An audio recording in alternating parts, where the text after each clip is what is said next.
ಆತ್ಮೀಯ ವಿದ್ಯಾರ್ಥಿಗಳೇ, ಕಳೆದ ತರಗತಿಯಲ್ಲಿ ವಿಜ್ಞಾನ ಅಂದರೆ ಏನು ಹಾಗೂ ವಿಜ್ಞಾನದ ಲಕ್ಷಣವನ್ನು ಅಧ್ಯಯನವನ್ನು ಮಾಡಿದ್ವಿ. ವಿಜ್ಞಾನ ಅಂದರೆ ವೈಜ್ಞಾನಿಕ ವಿಧಾನಗಳಿಂದ ಸಂಗ್ರಹಿಸಿರ್ತಕ್ಕಂಥ ಮಾಹಿತಿಯನ್ನು ನಾವು ವಿಜ್ಞಾನ ಅಂತ ಕರೀತೀವಿ. ಕ್ರಮಬದ್ಧವಾಗಿರ್ತಕ್ಕಂತಹ ಮತ್ತು ವೈಜ್ಞಾನಿಕ ವಿಧಾನಗಳನ್ನು ಬಳಕೆ ಮಾಡಿ ಸಂಗ್ರಹಿಸ್ತಕ್ಕಂತಹ ಮಾಹಿತಿಯನ್ನು ನಾವು ವಿಜ್ಞಾನ ಅಂತೇಳಿ ಕರಿತೀವಿ. ಎಲ್ಲ ಮೂಲಗಳಿಂದ ಬಂದಿರತಕ್ಕಂತಹ ಮಾಹಿತಿಯನ್ನು, ಜ್ಞಾನವನ್ನು ನಾವು ವಿಜ್ಞಾನ ಅಂತೇಳಿ ಕರೆಯಲ್ಲ.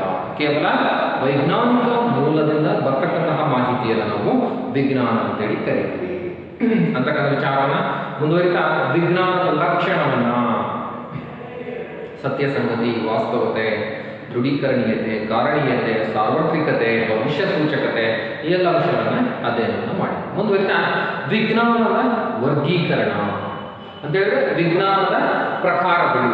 ಮುಂದುವರಿತಾ ವಿಜ್ಞಾನದ ಪ್ರಕಾರಗಳು.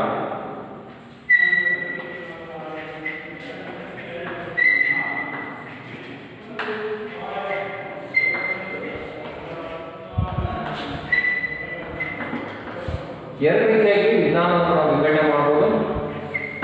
ಮೊದಲಾಗಿ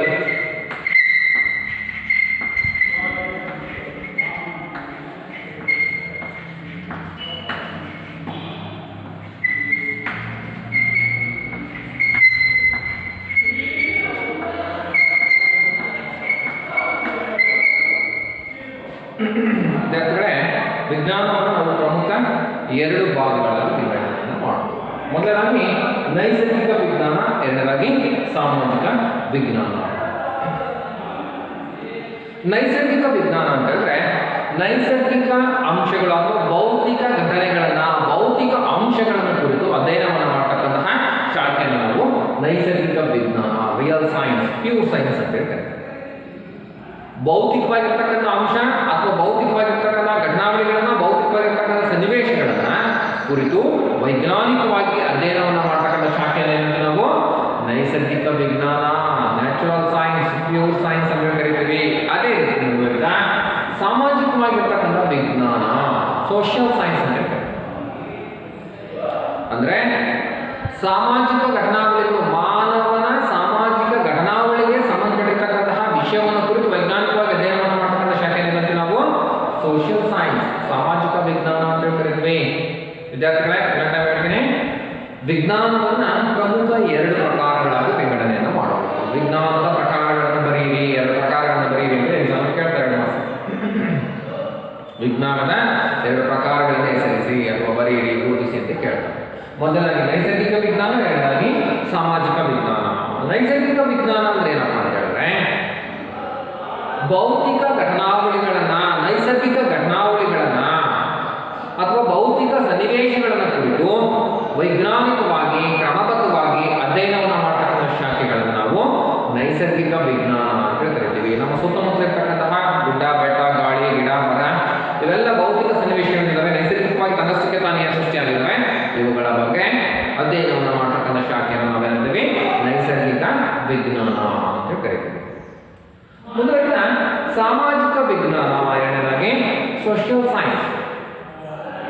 ಇದು ಮಾನವನ ಜೀವನಕ್ಕೆ ಸಂಬಂಧಿಸಿರ್ತಕ್ಕಂತಹ ಘಟನಾವಳಿಗಳನ್ನು ಕುರಿತು, ಮಾನವನ ಜೀವನಕ್ಕೆ ಸಂಬಂಧಿಸಿದ ಘಟನಾವಳಿಗಳನ್ನು ಕುರಿತು ಅಧ್ಯಯನವನ್ನು ಮಾಡತಕ್ಕಂಥ ಶಾಖೆಯನ್ನಾಗಿ ನಾವು ಕಾಣಬಹುದು.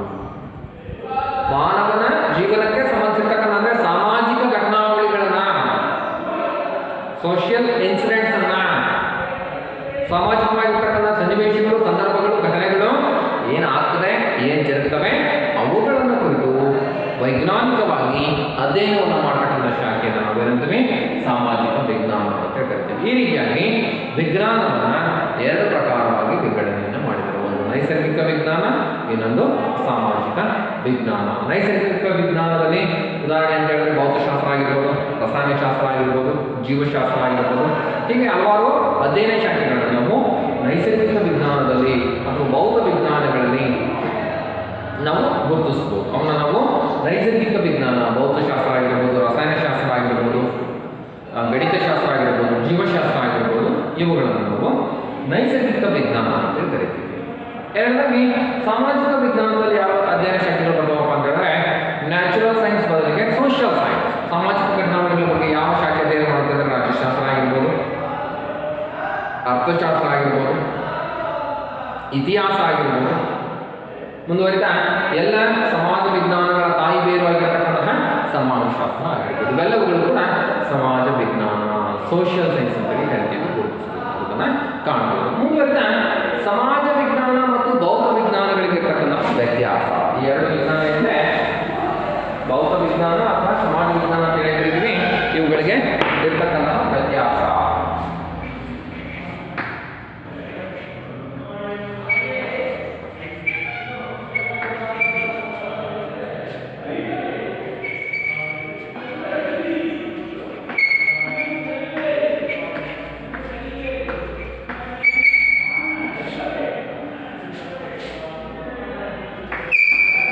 ಭೌತ ವಿಜ್ಞಾನ ಮತ್ತು ಸಮಾಜ ವಿಜ್ಞಾನಗಳಿಗೆ ಏನು ವ್ಯತ್ಯಾಸವನ್ನು ಗುರುತಿಸಬಹುದು? ಪರೀಕ್ಷೆಯಲ್ಲಿ 5 ಮಾರ್ಕ್ಸ್ ಕೇಳ್ತಾರೆ. ಭೌತ ವಿಜ್ಞಾನ ಮತ್ತು ಸಮಾಜ ವಿಜ್ಞಾನಕ್ಕಿರ್ತಕ್ಕಂತಹ ವ್ಯತ್ಯಾಸವನ್ನು ಬರೆಯಿರಿ. ಪ್ರಮುಖವಾಗಿ ಯಾವೆಲ್ಲ ವ್ಯತ್ಯಾಸಗಳನ್ನು ಕಾಣಬಹುದು, ಗಮನಿಸಬಹುದನ್ನು ನಮ್ಮ ಅಧ್ಯಯನದಲ್ಲಿ ಇಟ್ಟಿದ್ದಾರೆ. ಮೊದಲಾಗಿ ಭೌತ ವಿಜ್ಞಾನಗಳು ನಮ್ಮ ಅಧ್ಯಯನದಲ್ಲಿ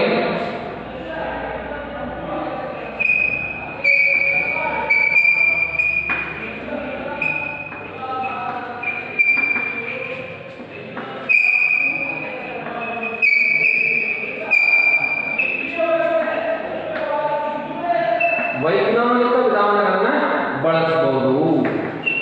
ಭೌತ ವಿಜ್ಞಾನಿಗಳು ತಮ್ಮ ಅಧ್ಯಯನದಲ್ಲಿ ವೈಜ್ಞಾನಿಕ ವಿಧಾನಗಳನ್ನು ಬಳಕೆ ಮಾಡಬಹುದು. ಅಂದರೆ ತಮ್ಮ ಅಧ್ಯಯನಕ್ಕೆ ಬೇಕಾಗಿರ್ತಕ್ಕಂತಹ ಏನು ವಿಧಾನಗಳಿದ್ದಾವೆ ಆ ವಿಧಾನಗಳಿಂದ ಬಳಸಬಹುದು. ವೈಜ್ಞಾನಿಕ ವಿಧಾನಗಳನ್ನು, ಸೈಂಟಿಫಿಕ್ ಮೆಥಡ್ ಅನ್ನ ಬಳಕೆ ಮಾಡಿ ಮಾಹಿತಿಯನ್ನು ಸಂಗ್ರಹಿಸಬಹುದು. ಇದರಿಂದ ಸಂಗ್ರಹಿಸತಕ್ಕಂಥ ಮಾಹಿತಿ ಏನಿದೆ ಇದು ನಂಬಲಿಕ್ಕೆ ಯೋಗ್ಯವಾಗಿರ್ತಕ್ಕಂಥ ಮಾಹಿತಿ ಅಂತ ಸಿಗುತ್ತೆ. ಭೌತ ವಿಜ್ಞಾನಗಳಲ್ಲಿ ಮೊದಲಾಗಿ ವೈಜ್ಞಾನಿಕ ವಿಧಾನಗಳನ್ನು ಬಳಕೆ ಮಾಡ್ತಾರೆ.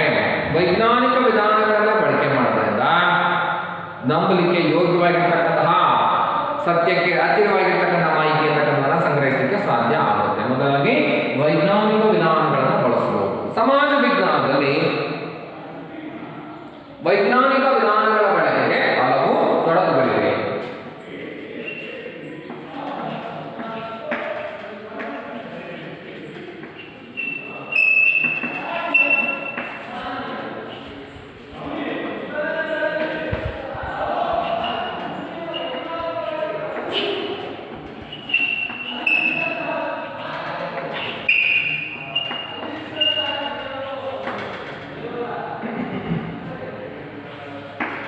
ವೈಜ್ಞಾನಿಕ ವಿಧಾನಗಳ ಬಳಕೆಗೆ ಸಮಾಜ ವಿಜ್ಞಾನದಲ್ಲಿ ಹಲವು ತೊಡಕುಗಳಿರ್ತಕ್ಕಂಥದನ್ನ, ವೈಜ್ಞಾನಿಕ ವಿಧಾನವನ್ನು ಬಳಕೆ ಮಾಡಲಿಕ್ಕೆ ಸಮಾಜ ವಿಜ್ಞಾನದಲ್ಲಿ ಹಲವು ತೊಡಕುಗಳಿದ್ದಾವೆ. ಯಾಕಪ್ಪ ಅಂತ ಹೇಳಿದ್ರೆ ಅಲ್ಲಿ ಅಧ್ಯಯನ ಮಾಡತಕ್ಕಂತಹ ವಸ್ತು ವಿಷಯಗಳಿದ್ದಾವೆ.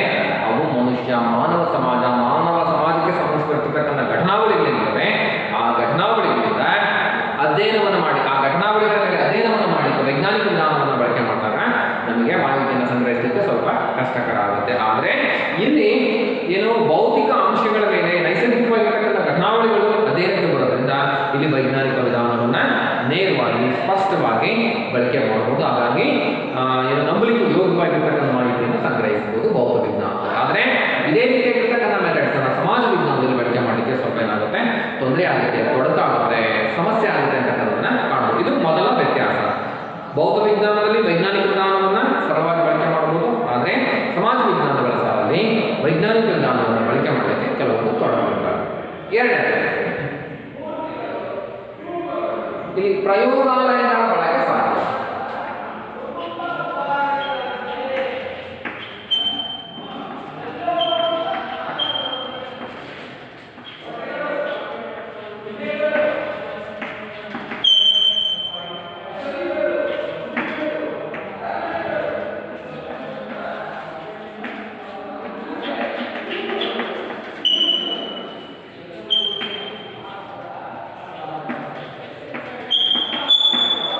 ಭೌತ ವಿಜ್ಞಾನದಲ್ಲಿ ಪ್ರಯೋಗಾಲಯಗಳ ಬಳಕೆ ಏನಾಗಿರುತ್ತೆ, ಸರಳವಾಗಿರುತ್ತೆ, ಸಾಧ್ಯ ಆಗಿರುತ್ತೆ. ಅದನ್ನು ಬಳಸ್ಕೊಳ್ಳಿಕ್ಕೆ ಸೂಕ್ತವಾಗಿರ್ತಕ್ಕಂತಹ ಒಂದು ಲ್ಯಾಬೊರೇಟರಿ, ಪ್ರಯೋಗಶಾಲೆಯನ್ನು ನಾವು ಭೌತ ವಿಜ್ಞಾನದಲ್ಲಿ ಬಳಕೆ ಮಾಡಬಹುದು. ಭೌತಿಕ ಘಟನಾವಳಿಗಳನ್ನ, ಭೌತಿಕ ಘಟನಾಂಶಗಳನ್ನು ಕುರಿತು ಅಧ್ಯಯನವನ್ನು ಮಾಡಲಿಕ್ಕೆ ಒಂದು ಸ್ಪಷ್ಟವಾಗಿರ್ತಕ್ಕಂತಹ ಒಂದು ವೈಜ್ಞಾನಿಕ ಹಿನ್ನೆಲೆಯ ಒಂದು ಪ್ರಯೋಗಶಾಲೆಯನ್ನು ಬಳಕೆ ಮಾಡಿ ಮಾಹಿತಿಯನ್ನು ಸಂಗ್ರಹಿಸಬಹುದು. ಇದು ಭೌತ ವಿಜ್ಞಾನದ ಒಂದು ಅಂಶ. ಆದರೆ ಸಮಾಜ ವಿಜ್ಞಾನದಲ್ಲಿ ಪ್ರಯೋಗಶಾಲೆಯಲ್ಲಿ ಪ್ರಯೋಗವನ್ನು ಮಾಡಲಿಕ್ಕೆ ಅಥವಾ ಪ್ರಯೋಗಾಲಯ ವಿಧಾನವನ್ನು ಬಳಕೆ ಮಾಡಲಿಕ್ಕೆ ಕಷ್ಟ ಆಗುತ್ತೆ. ಯಾಕಪ್ಪ ಅಂತ ಹೇಳಿದ್ರೆ ಸಮಾಜ ವಿಜ್ಞಾನದಲ್ಲಿ ಅಧ್ಯಯನಕ್ಕೆ ಒಳಗಾಗ್ತಕ್ಕಂಥ ವಸ್ತು ಅಥವಾ ವಿಷಯ ವ್ಯಕ್ತಿ ಯಾರಪ್ಪ ಅಂತ ಹೇಳಿದ್ರೆ ಮಾನವ ಸಮಾಜ. ಇಡೀ ಮಾನವ ಸಮಾಜವೇ ಒಂದು ಪ್ರಯೋಗಶಾಲೆ ಆಗಿರ್ತದೆ. ಯಾವುದೇ ಒಂದು ನಿಗದಿತವಾಗಿರ್ತಕ್ಕಂಥ ಸ್ಥಳ ಅಥವಾ ಯಾವುದೇ ಒಂದು ನಿಗದಿತವಾಗಿರ್ತಕ್ಕಂಥ ಪ್ರದೇಶದಲ್ಲಿ ಪ್ರಯೋಗಕ್ಕೆ ಒಳಪಡಿಸಲಿಕ್ಕೆ ಸಾಧ್ಯ ಆಗಲ್ಲ. ಹಾಗಾಗಿ ಭೌತ ವಿಜ್ಞಾನಗಳಲ್ಲಿ ಬಳಕೆ ಮಾಡಿದಂಥ ರೀತಿಯಲ್ಲಿ ಪ್ರಯೋಗಶಾಲೆಯನ್ನ ಸಮಾಜ ವಿಜ್ಞಾನಗಳ ಸಾಲಲ್ಲಿ ಬಳಕೆ ಮಾಡಲಿಕ್ಕೆ ಸಾಧ್ಯ ಆಗಲ್ಲ.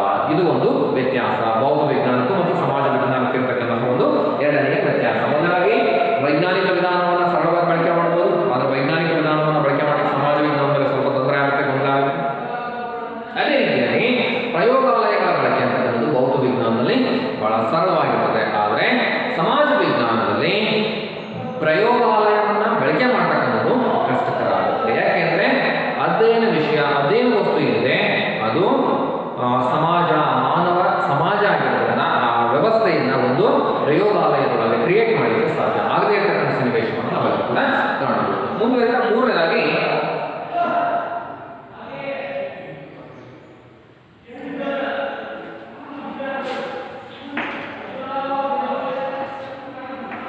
ಪ್ರಯೋಗಕ್ಕೆ ಒಳಪಡುವ ವಸ್ತುಗಳು ಅಡ್ಡ ಪರಿಣಾಮ ಬೀರುವುದಿಲ್ಲ. ವಿದ್ಯಾರ್ಥಿಗಳೇ ಗಮನಿಸಬೇಕು, ಪ್ರಯೋಗಕ್ಕೆ ಒಳಪಡತಕ್ಕಂತಹ ವಸ್ತುಗಳಿದ್ದಾವೆ.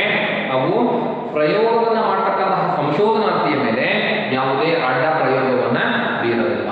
ಉದಾಹರಣೆಗೆ ಈ ಚಾಕ್ಪೀಸ್ ಮೇಲೆ ಏನಾದರೂ ನಾವು ಪ್ರಯೋಗವನ್ನು ಮಾಡ್ತೀವಿ ಅಂದ್ರೆ ಈ ಚಾಕ್ಪೀಸ್ ಒಂದು ಪ್ರಯೋಗಶಾಲೆಯಲ್ಲಿ ಇಟ್ಟು ಅಥವಾ ಯಾವುದೋ ಒಂದು ವ್ಯವಸ್ಥೆ ಒಳಗೆ ಅದನ್ನು ಇಟ್ಟರೆ ಅದು ನಿನ್ನ ಮೇಲೆ ಏನೂ ಕೂಡ ದೂರನ್ನಾಗಲಿ ಅಥವಾ ನಿನ್ನ ಮೇಲೆ ಏನೂ ಕೂಡ ನೆಗೆಟಿವ್ ಆಗಿರ್ತಕ್ಕಂಥ ಪ್ರಭಾವವನ್ನು ಬೀರಲಿಕ್ಕೆ ಪ್ರಯತ್ನವನ್ನು ಮಾಡಲ್ಲ. ಹಾಗಾಗಿ ಭೌತ ವಿಜ್ಞಾನದಲ್ಲಿ ಪ್ರಯೋಗಕ್ಕೆ ಒಳಪಡ್ತಕ್ಕಂತಹ ವಸ್ತು ಸನ್ನಿವೇಶ ಸಂದರ್ಭ ಘಟನಾವಳಿ ಇವೆಲ್ಲ ಏನಿದಾವೆ ಅವು ಪ್ರಯೋಗ ಮಾಡ್ತಕ್ಕಂತಹ ಪ್ರಯೋಗಾರ್ಥಿಯ ಮೇಲೆ ಅಥವಾ ಸಂಶೋಧಕನ ಮೇಲೆ ಯಾವುದೇ ರೀತಿಯಾಗಿರ್ತಕ್ಕಂತಹ ಪರಿಣಾಮವನ್ನ ಪ್ರಭಾವವನ್ನ ಒತ್ತಡವನ್ನ ತರಲ್ಲ, ಅಡ್ಡ ಪರಿಣಾಮವನ್ನ ಬೀರಲ್ಲ. ಆದರೆ ಸಮಾಜ ವಿಜ್ಞಾನದಲ್ಲಿ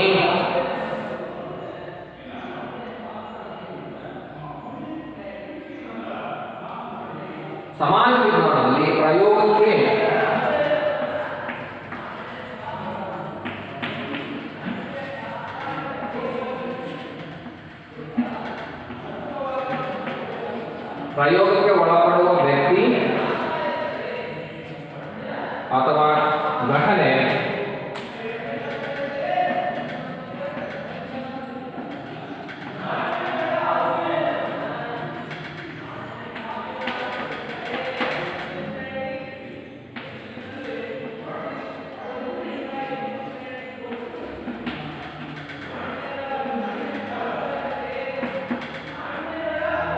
ಪ್ರಯೋಗಕ್ಕೆ ಒಳಪಡತಕ್ಕಂತಹ ವ್ಯಕ್ತಿ ಅಥವಾ ಘಟನೆ ಏನಿದೆ ಅದು ಪ್ರಯೋಗಕ್ಕೆ ಸಹಕರಿಸಲೂಬಹುದು ಅಥವಾ ವಿರೋಧಿಸಲು ಕೂಡ ಬಹುದಾಗಿರ್ತಕ್ಕಂಥ ಸನ್ನಿವೇಶವನ್ನು ಕಾಣಬಹುದು. ಅಂದರೆ ಇಲ್ಲಿ ಪ್ರಯೋಗಕ್ಕೆ ಭೌತ ವಿಜ್ಞಾನದಲ್ಲಿ ಪ್ರಯೋಗಕ್ಕೆ ಒಳಗಾಗ್ತಕ್ಕಂತಹ ವಸ್ತು ಏನಿದೆ ಅದು ಸಂಶೋಧನಾರ್ಥಿಯ ಮೇಲೆ ಯಾವುದೇ ಅಡ್ಡ ಪರಿಣಾಮವನ್ನ ಅಥವಾ ನಮ್ಮನ್ನು ಪ್ರಯೋಗಕ್ಕೆ ಒಳಪಡಿಸಬೇಡ ಅಂತಕ್ಕಂಥ ವಿರೋಧವನ್ನು ವ್ಯಕ್ತಪಡಿಸಲ್ಲ.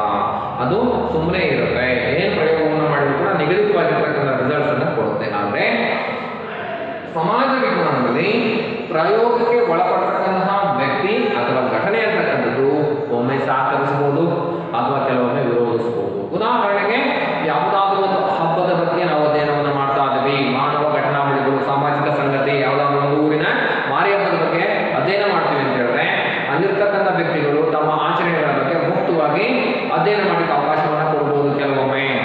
ಕೆಲವೊಮ್ಮೆ ಅಲ್ಲಿರ್ತಕ್ಕಂಥ ವ್ಯಕ್ತಿಗಳು ತಾವು ಮಾಡ್ತಿರ್ತಕ್ಕಂಥ ಆಚರಣೆಯನ್ನು ನೀವೆಲ್ಲ ವಿಡಿಯೋ ಮಾಡ್ಕೊಂಡು ಹೋಗಿ ಅದನ್ನು ಮಾಧ್ಯಮದಲ್ಲಿ ಸೋಷಿಯಲ್ ಮೀಡಿಯಾದಲ್ಲಿ ಪಬ್ಲಿಷ್ ಮಾಡ್ತೀರಾ, ನಮ್ಮ ಊರಿನ ಘನತೆ ಗೌರವಕ್ಕೆ ಧಕ್ಕೆ ಆಗುತ್ತೆ ಅಂತೇಳಿ ನೀವ್ಯಾರು ಕೂಡ ಊರಲ್ಲಿ ಬರಬೇಡ್ರಿ ಅಂತಕ್ಕಂತಹ ವಿರೋಧವನ್ನು ಕೂಡ ಮಾಡ್ತಕ್ಕಂಥ ಸನ್ನಿವೇಶವನ್ನು ಕಾಣಬಹುದು.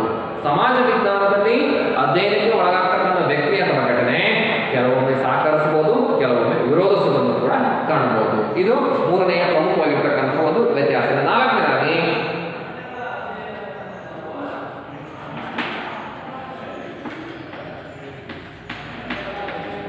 ಭವಿಷ್ಯ ಸೂಚಕತೆ ನಿಯಂತ್ರಣದಲ್ಲಿರುತ್ತದೆ.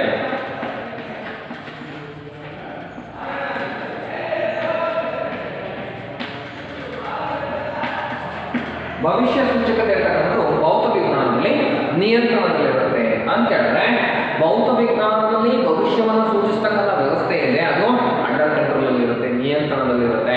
ಉದಾಹರಣೆಗೆ ಹವಾಮಾನ ವೈಪರೀತ್ಯ ಈ ರೀತಿ ಆಗುತ್ತೆ ಅಂತಕ್ಕಂಥದ್ದನ್ನ ಹೇಳ್ತಾರೆ, ಗೊತ್ತಾಗುತ್ತೆ. ವಿಜ್ಞಾನ ಅಥವಾ ಇರ್ತಕ್ಕಂಥ ಸ್ಯಾಟಲೈಟ್ ಇರ್ತಕ್ಕಂತಹ ಸಾಧನ ಉಪಕರಣಗಳನ್ನ ಬಳಕೆ ಮಾಡಿ ಮುಂದಿನ 3-4 ದಿನದಲ್ಲಿ ಈ ರೀತಿಯಾಗಿರ್ತಕ್ಕಂಥ ಹವಾಮಾನ ಬರ್ಬೋದು, ಮಳೆ ಬರ್ಬೋದು, ಚಂಡಮಾರುತ ಬರ್ಬೋದು, ಭೂಕಂಪ ಬರ್ಬೋದು ಅಂತಕ್ಕಂಥದನ್ನ ಸ್ಪಷ್ಟವಾಗಿ ತನ್ನ ನಿಯಂತ್ರಣದಲ್ಲಿ ಭವಿಷ್ಯವನ್ನು ಸೂಚಿಸುತ್ತೆ. ಜನಸಂಖ್ಯಾ ಬೆಳವಣಿಗೆ ಮುಂದಿನ ದಿನಮಾನದಲ್ಲಿ ಈ ರೀತಿ ಆಗ್ಬೋದು, ರೋಗದ ಬೆಳವಣಿಗೆ ಈ ರೀತಿ ಆಗ್ಬೋದು. ಈ ಹಿನ್ನೆಲೆಯಲ್ಲಿ ಭೌತ ವಿಜ್ಞಾನದಲ್ಲಿ ಭವಿಷ್ಯ ಸೂಚಕತೆಯ ಗುಣ ಸಂಶೋಧನಾರ್ಥಿ ಅಥವಾ ಪ್ರಯೋಗಾರ್ಥಿಯ ಸ್ಪಷ್ಟ ನಿಯಂತ್ರಣದಲ್ಲಿರುತ್ತೆ. ಅವರು ಹೇಳಿರ್ತಕ್ಕಂಥ ರೀತಿಯಲ್ಲಿ ಆಗ್ತಕ್ಕಂಥ ಸನ್ನಿವೇಶ ಹೆಚ್ಚಾಗಿರ್ತದೆ. ಆದರೆ ಸಮಾಜ ವಿಜ್ಞಾನದಲ್ಲಿ ಭವಿಷ್ಯ ಸೂಚಕತೆಯ ಗುಣ ಅಂತಕ್ಕಂಥದ್ದು ಕಷ್ಟ ಸಾಧ್ಯ ಆಗಿರ್ತದೆ.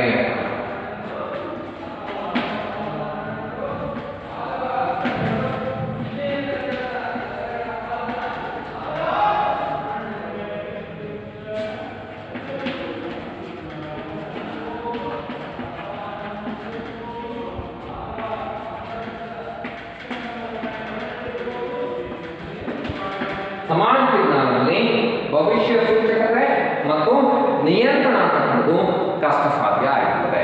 ಸಮಾಜ ವಿಜ್ಞಾನದಲ್ಲಿ ಭವಿಷ್ಯವನ್ನು ಸೂಚಿಸಿದ್ರೂ ಕೂಡ ಅದು ಕಷ್ಟ ಸಾಧ್ಯ ಆಗಿರ್ತದೆ. ಯಾಕೆಂದ್ರೆ ಮನುಷ್ಯನ ಮನಸ್ಸು, ಮಾನವ ಘಟನಾವಳಿಗಳು ಸಮಯ, ಸಂದರ್ಭ, ಸನ್ನಿವೇಶಕ್ಕೆ ತಕ್ಕನಾಗಿ ವ್ಯತ್ಯಾಸಮಯವಾಗಬಹುದು, ವೈವಿಧ್ಯಮಯವಾಗಿರ್ಬೋದು. ಒಂದೇ ರೀತಿಯಾಗಿ ಮಾನವನ ಜೀವನದ ಘಟನಾವಳಿ, ಸನ್ನಿವೇಶ, ಸಂದರ್ಭಗಳು ಜರುಗುತ್ತವೆ ಅಂತಕ್ಕಂಥದ್ದನ್ನು ನಾವು ನಿರೀಕ್ಷೆ ಮಾಡಲಿಕ್ಕೆ ಸಾಧ್ಯ ಆಗಲ್ಲ. ಆರೋಗ್ಯದಲ್ಲಿ ವ್ಯತ್ಯಾಸ ಆಗ್ಬೋದು ಅಥವಾ ಯಾವುದಾದ್ರು ಆಕಸ್ಮಿಕ ಘಟನೆಗಳಾಗ್ಬೋದು. ಯಾಕೆಂತ ಅಲ್ಲಿ ನಿಯಂತ್ರಣ ಅಂತಕ್ಕಂಥದ್ದನ್ನು ಸಾಧಿಸಲಿಕ್ಕೆ ಕಷ್ಟ ಸಾಧ್ಯ ಆಗುತ್ತೆ. ಕಷ್ಟ ಸಾಧ್ಯ ಆಗ್ತಕ್ಕಂಥ ಸನ್ನಿವೇಶವನ್ನ ಕಾಣಬಹುದು. ಒಂದು ಗ್ರಾಮದಲ್ಲಿ ಒಂದು ರೀತಿಯ ಹಬ್ಬ ಆಗಿರ್ಬೋದು ಅಥವಾ ಯಾವುದಾದ್ರು ವಿವಾಹ ಮಹೋತ್ಸವ ಆಗಿರ್ಬೋದು, ಒಂದು ರೀತಿ ನಡೆದ್ರೆ ಇನ್ನೊಂದು ಗ್ರಾಮದಲ್ಲಿ ಗಲಾಟೆ, ಗದ್ದಲ, ಬೇರೆ ಬೇರೆ ರೀತಿಯಾಗಿರ್ತಕ್ಕಂಥ ಗೊಂದಲ, ಅವಘಡ, ಅಪಾಯಗಳನ್ನು ಒಳಗೊಂಡಿರ್ತಕ್ಕಂಥ ರೀತಿಯಲ್ಲಿ ಆಗ್ತಕ್ಕಂಥ ಸನ್ನಿವೇಶವನ್ನು ಕೂಡ ಕಾಣಲಿಕ್ಕೆ ಸಾಧ್ಯ ಆಗುತ್ತೆ. ಹಾಗಾಗಿ ಸಮಾಜ ವಿಜ್ಞಾನದಲ್ಲಿ ಭವಿಷ್ಯ ಸೂಚಕತೆಯ ಗುಣ ಇದೆ, ಆದರೆ ಕಷ್ಟ ಸಾಧ್ಯ ಆಗುತ್ತೆ. ಭವಿಷ್ಯ ಸೂಚಕತೆಯನ್ನು ನಿಯಂತ್ರಣದಲ್ಲಿದ್ದು ಸ್ಪಷ್ಟ ಭವಿಷ್ಯವನ್ನು ಸೂಚಿಸಲಿಕ್ಕೆ ಕಷ್ಟ ಸಾಧ್ಯ ಆಗಿರ್ತಕ್ಕಂಥ ಸನ್ನಿವೇಶವನ್ನು ನಾವೆಲ್ಲರೂ ಕೂಡ ಕಾಣಬಹುದು, ಗಮನಿಸಬಹುದು, ಗುರುತಿಸಬಹುದು. ಇನ್ನು ನಂತರದಲ್ಲಿ ಕಾರಣೀಯತೆ ಅಂತಕ್ಕಂಥದ್ದು ಸ್ಪಷ್ಟವಾಗಿದೆ.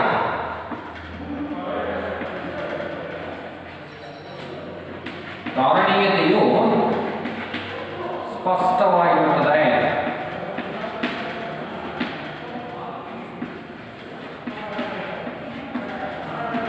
ಇಲ್ಲಿ ಕಾರಣೀಯತೆ ಅಸ್ಪಷ್ಟವಾಗಿದೆ.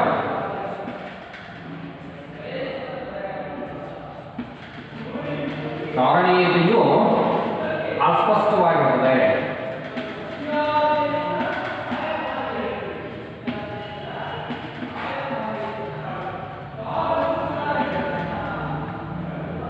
ಭೌತ ವಿಜ್ಞಾನದಲ್ಲಿ ಕಾರಣೀಯತೆ ಅಂತಕ್ಕಂಥದ್ದು ಯಾವುದೇ ಒಂದು ಘಟನೆ ಜರುಗಿದ್ರು ಕೂಡ ಆ ಘಟನೆಗೆ ಸ್ಪಷ್ಟವಾಗಿರ್ತಕ್ಕಂತಹ ಕಾರಣ ಅಂತಕ್ಕಂಥದ್ದು ಇರುತ್ತೆ.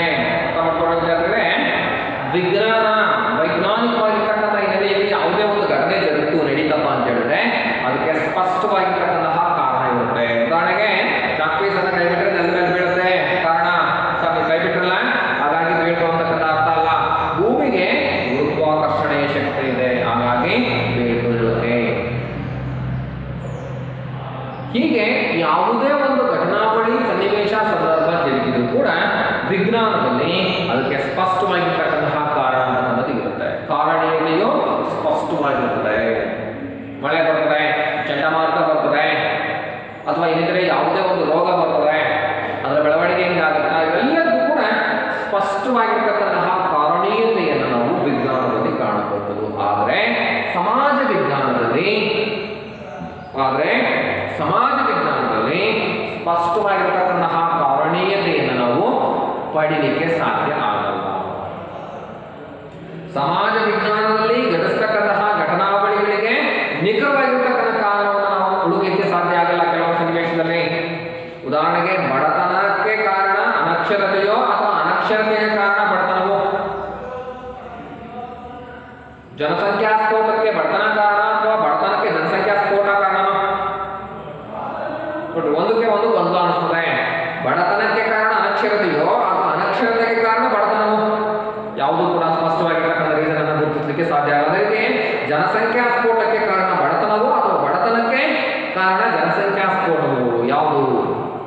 ಈ ರೀತಿಯಾಗಿ ಸಾಮಾಜಿಕ ವಿದ್ಯಮಾನಗಳಲ್ಲಿ, ಸಾಮಾಜಿಕ ಘಟನಾವಳಿಗಳಲ್ಲಿ, ಸಮಾಜ ವಿಜ್ಞಾನಗಳ ಸಾಲಲ್ಲಿ ಜರುಗತಕ್ಕಂತಹ ಘಟನೆಗಳೇನಿವೆ, ಜರುಗತಕ್ಕಂತಹ ಸನ್ನಿವೇಶಗಳಿದ್ದಾವೆ, ಅವುಗಳಿಗೆ ಸ್ಪಷ್ಟ ನಿಖರವಾಗಿರ್ತಕ್ಕಂತಹ ಕಾರಣವನ್ನು ಗುರುತಿಸಲಿಕ್ಕೆ ಕೆಲವೊಮ್ಮೆ ಸಾಧ್ಯ ಆಗಲ್ಲ, ಎಲ್ಲ ಟೈಮಲ್ಲೂ. ಈ ರೀತಿಯಾಗಿರ್ತಕ್ಕಂತಹ ಘಟನಾವಳಿಗಳು ಜರುಗಿದಾಗ ಅದಕ್ಕೆ ಸ್ಪಷ್ಟವಾಗಿರ್ತಕ್ಕಂತಹ ಕಾರಣವನ್ನು ಗುರುತಿಸಲಿಕ್ಕೆ ಸಾಧ್ಯ ಆಗಲ್ಲ. ಬಡತನಕ್ಕೆ ಅನಕ್ಷರತೆ ಕಾರಣ, ಅನಕ್ಷರತೆಗೆ ಬಡತನ ಕಾರಣ. ಅದೇ ರೀತಿ ಬಡತನಕ್ಕೆ ಜನಸಂಖ್ಯಾ ಸ್ಫೋಟ ಕಾರಣ ಆಗಿರ್ಬೋದು, ಜನಸಂಖ್ಯಾ ಸ್ಫೋಟಕ್ಕೆ ಬಡತನ ಕಾರಣ ಆಗಿರ್ಬೋದು.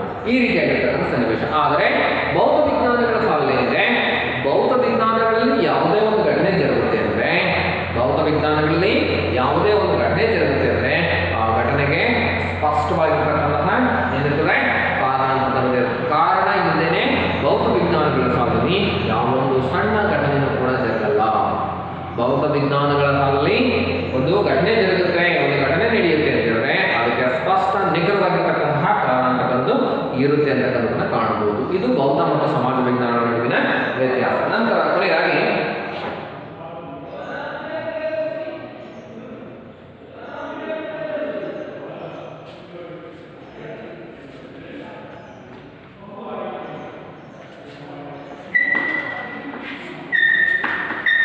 ಭೌತ ವಿಜ್ಞಾನಗಳು ಸಾರ್ವತ್ರಿಕ ಸ್ವರೂಪದವು.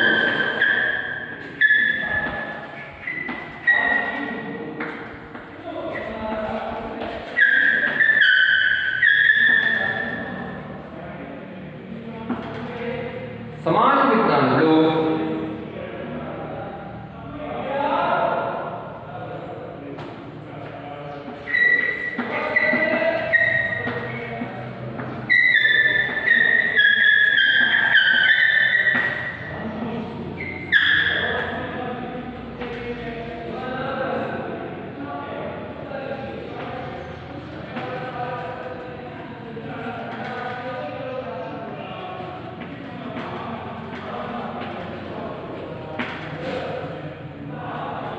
ಭೌತ ವಿಜ್ಞಾನ ಅಂತಕ್ಕಂಥವು ಸಾಮಾನ್ಯವಾಗಿ ಸಾರ್ವತ್ರಿಕ ಸ್ವರೂಪದವುಗಳಾಗಿರ್ತವೆ. ಸಾಮಾನ್ಯವಾಗಿ ಸಾರ್ವತ್ರಿಕ ಸ್ವರೂಪ ಅಂದರೆ ಭೌತ ವಿಜ್ಞಾನಕ್ಕೆ ಸಂಬಂಧಪಟ್ಟಿರ್ತಕ್ಕಂತಹ ಯಾವುದೇ ಒಂದು ಅಧ್ಯಯನವನ್ನ, ಯಾವುದೇ ಒಂದು ಸ್ಟಡಿಯನ್ನ, ಯಾವುದೇ ಒಂದು ಪ್ರಯೋಗವನ್ನ ಜಗತ್ತಿನ ಯಾವುದೇ ದೇಶ, ಯಾವುದೇ ಕಾಲ, ಯಾವುದೇ ಸನ್ನಿವೇಶದಲ್ಲಿ ಪ್ರಯೋಗವನ್ನು ಮಾಡಿದರೂ ಕೂಡ ಅವು ಸಾರ್ವತ್ರಿಕವಾಗಿ ಏಕರೂಪವಾಗಿರ್ತವೆ. ವ್ಯತ್ಯಾಸ ಇರಲ್ಲ, ವೈವಿಧ್ಯಮಯವಾಗಿರಲ್ಲ. ಅರ್ಥ ಮಾಡ್ಕೋಬೇಕು. ಭೌತ ವಿಜ್ಞಾನಗಳ ಸಾಲಲ್ಲಿ ನಡೀತಕ್ಕಂತಹ ಪ್ರಯೋಗ ಅಧ್ಯಯನಗಳು ಸಾರ್ವತ್ರಿಕವಾಗಿ ಏಕ ಪ್ರಕಾರದ ರಿಸಲ್ಟ್ಸ್ ಅನ್ನ, ಏಕ ರೀತಿಯಾಗಿರ್ತಕ್ಕಂತಹ ಒಂದು ಫಲಿತಾಂಶವನ್ನು ನೀಡ್ತಕ್ಕಂಥವನ್ನು ನಾವು ಭೌತ ವಿಜ್ಞಾನ ಅಂತೇಳಿ ಗುರುತಿಸ್ತೀವಿ. ಆದರೆ ಸಮಾಜ ವಿಜ್ಞಾನಗಳ ಸಾಲಲ್ಲಿ ಕಾಲ, ದೇಶ, ಸಂಸ್ಕೃತಿಗಳಿಗೆ ಒಳಪಟ್ಟು ಅದೇನಾಗಿರ್ತದೆ ಸಾಮಾನ್ಯೀಕರಣವನ್ನು ಮಾಡ್ತಕ್ಕಂಥದ್ದನ್ನು ನಾವು ಕಾಣಬಹುದು. ಈಗ ಯಾವುದೇ ಒಂದು ಸಮಾಜ ವಿಜ್ಞಾನಗಳಲ್ಲಿ ನಡೀತಕ್ಕಂಥ ಅಧ್ಯಯನ ಅದು ಆ ದೇಶ, ಆ ಕಾಲ, ಆ ಸಂಸ್ಕೃತಿಗೆ ಮಾತ್ರ ಸೀಮಿತವಾಗಿರ್ತದೆ. ಉದಾಹರಣೆಗೆ ಕೊಡವ ದೇಶಕ್ಕೆ ಅಥವಾ ಕೊಡವ ಪ್ರದೇಶ, ಕೊಡವ ಜಿಲ್ಲೆ ಇದೆ, ಅಲ್ಲಿರ್ತಕ್ಕಂಥ ಜನರ ಆಚರಣೆ, ಸಂಸ್ಕೃತಿ, ನಂಬಿಕೆ ಇವೆಲ್ಲವೂ ಕೂಡ ಆ ಪ್ರದೇಶಕ್ಕೆ, ಆ ಜನರ ಸಮೂಹಕ್ಕೆ ಮಾತ್ರ ಸೀಮಿತವಾಗಿರ್ತದೆ. ಅಥವಾ ಯಾವುದೋ ಒಂದು ಬುಡಕಟ್ಟು ಜನ ಸಮೂಹಕ್ಕೆ ಸಂಬಂಧಪಟ್ಟಿರ್ತಕ್ಕಂಥ ಅಧ್ಯಯನ ಇದೆ, ಅವರು ವಿವಾಹ ಸಂದರ್ಭದಲ್ಲಿ ಆಚರಣೆ ಮಾಡ್ತಕ್ಕಂಥ ಟ್ರೆಡಿಷನ್ಸ್ ಏನಿದೆ ಆ ಸಮೂಹಕ್ಕೆ ಮಾತ್ರ ಸೀಮಿತವಾಗಿರ್ತದೆ. ಅದು ಜಗತ್ತಿನ ಎಲ್ಲ ಜನರಿಗೆ ಸಾಮಾನ್ಯೀಕರಣವನ್ನು ಮಾಡಲಿಕ್ಕೆ ಸಾಧ್ಯ ಆಗಲ್ಲ.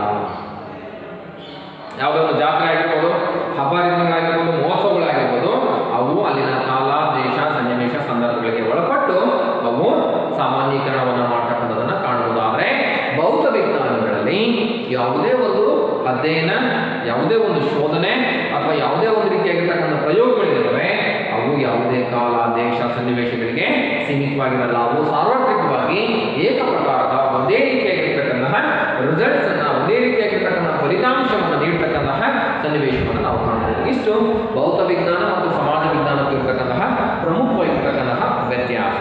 ಇನ್ನೊಂದು ಹೇಳ್ತೇನೆ, ಭೌತ ವಿಜ್ಞಾನ ವೈಜ್ಞಾನಿಕ ವಿಧಾನವನ್ನ ಬಹಳ ನೇರವಾಗಿ ಸ್ಪಷ್ಟವಾಗಿ ಈಸಿಯಾಗಿ ಬಳಸಬಹುದು ಭೌತ ವಿಜ್ಞಾನದಲ್ಲಿ. ಆದರೆ ಸಮಾಜ ವಿಜ್ಞಾನದಲ್ಲಿ ವೈಜ್ಞಾನಿಕ ವಿಧಾನವನ್ನು ಬಳಸಬಹುದು, ಆದರೆ ಕಷ್ಟ ಸಾಧ್ಯ ಆಗುತ್ತೆ. ಆಗ್ತಕ್ಕಂಥ ಸನ್ನಿವೇಶವನ್ನು ಕಾಣಬಹುದು. ಎರಡನೇದಾಗಿ ಪ್ರಯೋಗಾಲಯ ಬಳಕೆ ಸಾಧ್ಯ. ಭೌತ ವಿಜ್ಞಾನದಲ್ಲಿ ಪ್ರಯೋಗಾಲಯವನ್ನ ಬಹಳ ಸರಳವಾಗಿ, ಸೂಕ್ತವಾಗಿ, ಯೋಗ್ಯವಾಗಿ ಬಳಕೆ ಮಾಡಬಹುದು. ಆದರೆ ಸಮಾಜ ವಿಜ್ಞಾನದಲ್ಲಿ ಪ್ರಯೋಗಾಲಯವನ್ನು ಬಳಕೆ ಮಾಡಲಿಕ್ಕೆ ಕಷ್ಟ ಸಾಧ್ಯ ಆಗುತ್ತೆ. ಯಾಕಪ್ಪ ಅಂತ ಹೇಳಿದ್ರೆ, ಮಾನವ ಸಮಾಜವೇ ಒಂದು ನಮಗೆ ಅಧ್ಯಯನ ವಸ್ತುವಾಗಿರುತ್ತೆ. ಇಡೀ ಸಮಾಜ ಒಂದು ಪ್ರಯೋಗಶಾಲೆ ಆಗಿರೋದ್ರಿಂದ ಇಲ್ಲಿ ಸ್ಪಷ್ಟವಾಗಿರ್ತಕ್ಕಂತಹ ಒಂದು ಪ್ರಯೋಗಶಾಲೆಯನ್ನು ಬಳಕೆ ಮಾಡಿ ಅಧ್ಯಯನವನ್ನು ಮಾಡಲಿಕ್ಕೆ ಸಾಧ್ಯ ಆಗುತ್ತೆ. ಇದು ಎರಡನೇ. ಮೂರನೇದಾಗಿ ಪ್ರಯೋಗಕ್ಕೆ ಒಳಪಡ್ತಕ್ಕಂಥ ವಸ್ತು ಅಡ್ಡ ಪರಿಣಾಮವನ್ನು ಬೀರುವುದಿಲ್ಲ. ಭೌತ ವಿಜ್ಞಾನದಲ್ಲಿ ಪ್ರಯೋಗಕ್ಕೆ ಒಳಪಡ್ತಕ್ಕಂತಹ ವಸ್ತು ಏನಿದೆ ಅದು ಸಂಶೋಧಕನ ಮೇಲೆ ಯಾವುದೇ ರೀತಿಯಾಗಿರ್ತಕ್ಕಂತಹ ಅಡ್ಡ ಪರಿಣಾಮವನ್ನು ಬೀರಲ್ಲ. ಸಮಾಜ ವಿಜ್ಞಾನದಲ್ಲಿ ಪ್ರಯೋಗಕ್ಕೆ ಒಳಪಡ್ತಕ್ಕಂಥ ವ್ಯಕ್ತಿ ಅಥವಾ ಘಟನೆ ಏನಿದೆ ಅದು ಸಂಶೋಧಕನನ್ನ ಕೆಲವೊಮ್ಮೆ ಸಹಕರಿಸಬಹುದು, ಕೆಲವೊಮ್ಮೆ ವಿರೋಧಿಸಬಹುದು. ಆ ರೀತಿಯಾಗಿರ್ತಕ್ಕಂಥ ಸನ್ನಿವೇಶವನ್ನು ಕೂಡ ನಡೀತಕ್ಕಂಥದನ್ನ ಕಾಣಬಹುದು. ನಾಲ್ಕನೇದಾಗಿ ಭವಿಷ್ಯ ಸೂಚಕತೆ ನಿಯಂತ್ರಣದಲ್ಲಿರುತ್ತೆ. ಭೌತ ವಿಜ್ಞಾನದಲ್ಲಿ ಸ್ಪಷ್ಟವಾಗಿರ್ತಕ್ಕಂತಹ ಭವಿಷ್ಯವನ್ನು ಸೂಚಿಸತಕ್ಕಂತಹ ನಿಯಂತ್ರಣ, ಕಂಟ್ರೋಲಿಂಗ್ ಕೆಪಾಸಿಟಿ ಅಂತಕ್ಕಂಥದ್ದು ಸ್ಪಷ್ಟವಾಗಿರ್ತದೆ. ಆದರೆ ಸಮಾಜ ವಿಜ್ಞಾನದಲ್ಲಿ ಭವಿಷ್ಯ ಸೂಚಕತೆಯ ಗುಣ ಅಂತಕ್ಕಂಥದ್ದು ಕೆಲವೊಮ್ಮೆ ಕಷ್ಟ ಸಾಧ್ಯ ಆಗುತ್ತೆ. ನಿಖರವಾಗಿ ಅದನ್ನು ಗುರುತಿಸಲಿಕ್ಕೆ ಸಾಧ್ಯ ಆಗಲ್ಲ. ಆಗ್ತಕ್ಕಂಥ ಸನ್ನಿವೇಶ, ಘಟನಾವಳಿ, ಸಂದರ್ಭಗಳ ಮೇಲೆ ಡಿಪೆಂಡ್ ಆಗಿರ್ತಕ್ಕಂಥದ್ದನ್ನು ಕಾಣಬಹುದು. ಅದೇ ರೀತಿ ಭೌತ ವಿಜ್ಞಾನದಲ್ಲಿ ಕಾರಣೀಯತೆಯು ಸ್ಪಷ್ಟವಾಗಿರುತ್ತೆ. ಭೌತ ವಿಜ್ಞಾನದಲ್ಲಿ ಯಾವುದೇ ಒಂದು ಘಟನೆ, ಯಾವುದೇ ಒಂದು ಸನ್ನಿವೇಶ ನಡೆದರೂ ಕೂಡ ಅದಕ್ಕೆ ಸ್ಪಷ್ಟವಾಗಿರ್ತಕ್ಕಂತಹ ಕಾರಣ ಇರುತ್ತೆ. ಕಾರಣ ಇಲ್ಲದೆ ಯಾವುದೇ ರೀತಿಯಾಗಿರ್ತಕ್ಕಂಥ ಘಟನೆ ಭೌತ ವಿಜ್ಞಾನದಲ್ಲಿ ನಡೆಯಲ್ಲ. ಆದರೆ ಸಮಾಜ ವಿಜ್ಞಾನದಲ್ಲಿ ಕಾರಣೀಯತೆ ಕೆಲವೊಮ್ಮೆ ಅಸ್ಪಷ್ಟವಾಗಿರ್ತದೆ ಅಂತಕ್ಕಂಥದ್ದನ್ನು ಕಾಣಬಹುದು. ಬಡತನಕ್ಕೆ ಅನಕ್ಷರತೆ ಕಾರಣವೋ, ಅನಕ್ಷರತೆಗೆ ಬಡತನ ಕಾರಣ, ಜನಸಂಖ್ಯಾ ಸ್ಫೋಟಕ್ಕೆ ಬಡತನ ಕಾರಣವೋ ಅಥವಾ ಬಡತನಕ್ಕೆ ಜನಸಂಖ್ಯಾ ಸ್ಫೋಟ ಕಾರಣ ಅಂತಕ್ಕಂಥದ್ದನ್ನು ನಾವು ಸ್ಪಷ್ಟವಾಗಿ ಗುರುತಿಸಲಿಕ್ಕೆ ಸಾಧ್ಯ ಆಗಲ್ಲ. ಇನ್ನು ಕೊನೆಯಾಗಿ ಭೌತ ವಿಜ್ಞಾನಗಳು ಸಾರ್ವತ್ರಿಕ ಸ್ವರೂಪದವುಗಳಾಗಿವೆ. ಅಂದರೆ ಭೌತ ವಿಜ್ಞಾನಗಳಲ್ಲಿ ನಡೆಸತಕ್ಕಂಥ ಶೋಧನೆ ಏನಿದೆ, ಪ್ರಯೋಗ ಏನಿದೆ, ಅದೇನಿದೆ ಅದು ಸಾರ್ವತ್ರಿಕವಾಗಿ ಏಕ ರೀತಿಯಾಗಿರ್ತಕ್ಕಂಥದ್ದನ್ನು ನಾವು ಕಾಣಬಹುದು, ಗಮನಿಸಬಹುದು, ಗುರುತಿಸಬಹುದು. ಆದರೆ ಸಮಾಜ ವಿಜ್ಞಾನಗಳಲ್ಲಿ ನಡೆಸ್ತಕ್ಕಂಥ ಅಧ್ಯಯನ ಏನಿದೆ ಆ ಅಧ್ಯಯನ ಅಂತಕ್ಕಂಥದ್ದು ಏಕ ರೀತಿಯಾಗಿರಲ್ಲ, ವೈವಿಧ್ಯಮಯವಾಗಿರ್ತದೆ, ವ್ಯತ್ಯಾಸಮಯವಾಗಿರ್ತದೆ.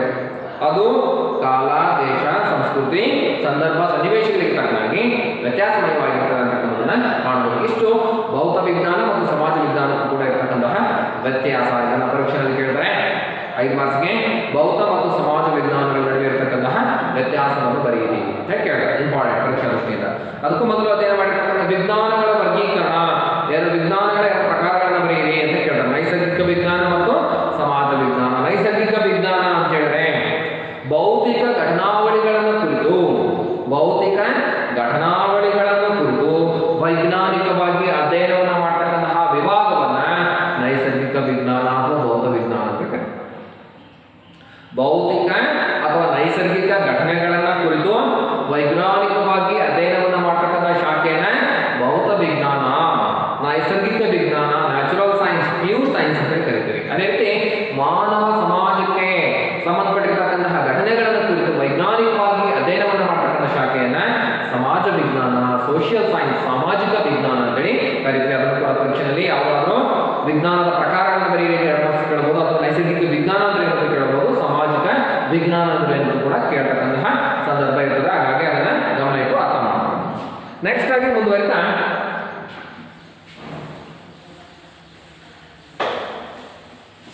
ವಿಜ್ಞಾನ ಅಂದ್ರೆ ಏನು, ವಿಜ್ಞಾನದ ಲಕ್ಷಣ, ವಿಜ್ಞಾನದ ಪದಶಃ ಅರ್ಥ, ಇದೆಲ್ಲದೂ ಕೂಡ ಅಧ್ಯಯನವನ್ನು ಮಾಡಿದ್ವಿ. ಮುಂದುವರಿತಾ ಸಮಾಜಶಾಸ್ತ್ರ ಅಂತಕ್ಕಂಥದ್ದು ಹೇಗೆ ಒಂದು ವಿಜ್ಞಾನ ಆಗಿದೆ ಅಂತಕ್ಕಂಥದ್ದು.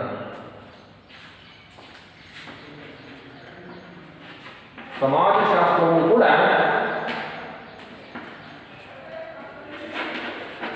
ಸಮಾಜಶಾಸ್ತ್ರವು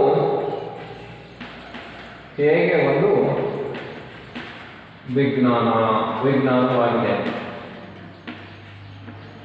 ವಿಜ್ಞಾನವಾಗಿದೆ ನಿರೂಪಿಸಿ. 10 ಮಾರ್ಕ್ಸ್ ಕೇಳ್ತಾರೆ. ಇದನ್ನ 10 ಮಾರ್ಕ್ಸ್ ಪ್ರಶ್ನೆ ಪರೀಕ್ಷಾ ದೃಷ್ಟಿಯಿಂದ ಬಹಳ ಇಂಪಾರ್ಟೆಂಟ್ ಆಗಿದೆ. ಸಮಾಜಶಾಸ್ತ್ರವು ಹೇಗೆ ಒಂದು ವಿಜ್ಞಾನ ಆಗಿದೆ ನಿರೂಪಿಸಿ ಅಂತ ಕೇಳ್ತಾರೆ. ಸಮಾಜಶಾಸ್ತ್ರದ ಸಂಸ್ಥಾಪಕ ಪಿತಾಮಹರಾಗಿರ್ತಕ್ಕಂತಹ ಅಗಸ್ಟ್ ಕಾಂಟ್, ನಂತರದಲ್ಲಿ Albert Spencer, Emile Durkheim, Max Weber, Karl Marx ಹೀಗೆ ಹಲವಾರು ಸಾಮಾಜಿಕ ಚಿಂತಕರು ಸಮಾಜಶಾಸ್ತ್ರವನ್ನ ಒಂದು ಸಾಮಾಜಿಕ ವಿಜ್ಞಾನಗಳ ಸಾಲಿಗೆ ಸೇರಿಸಬೇಕು ಅಂತಕ್ಕಂತಹ ಭಾವನೆಯನ್ನು ಹೊಂದಿರಲಿಲ್ಲ.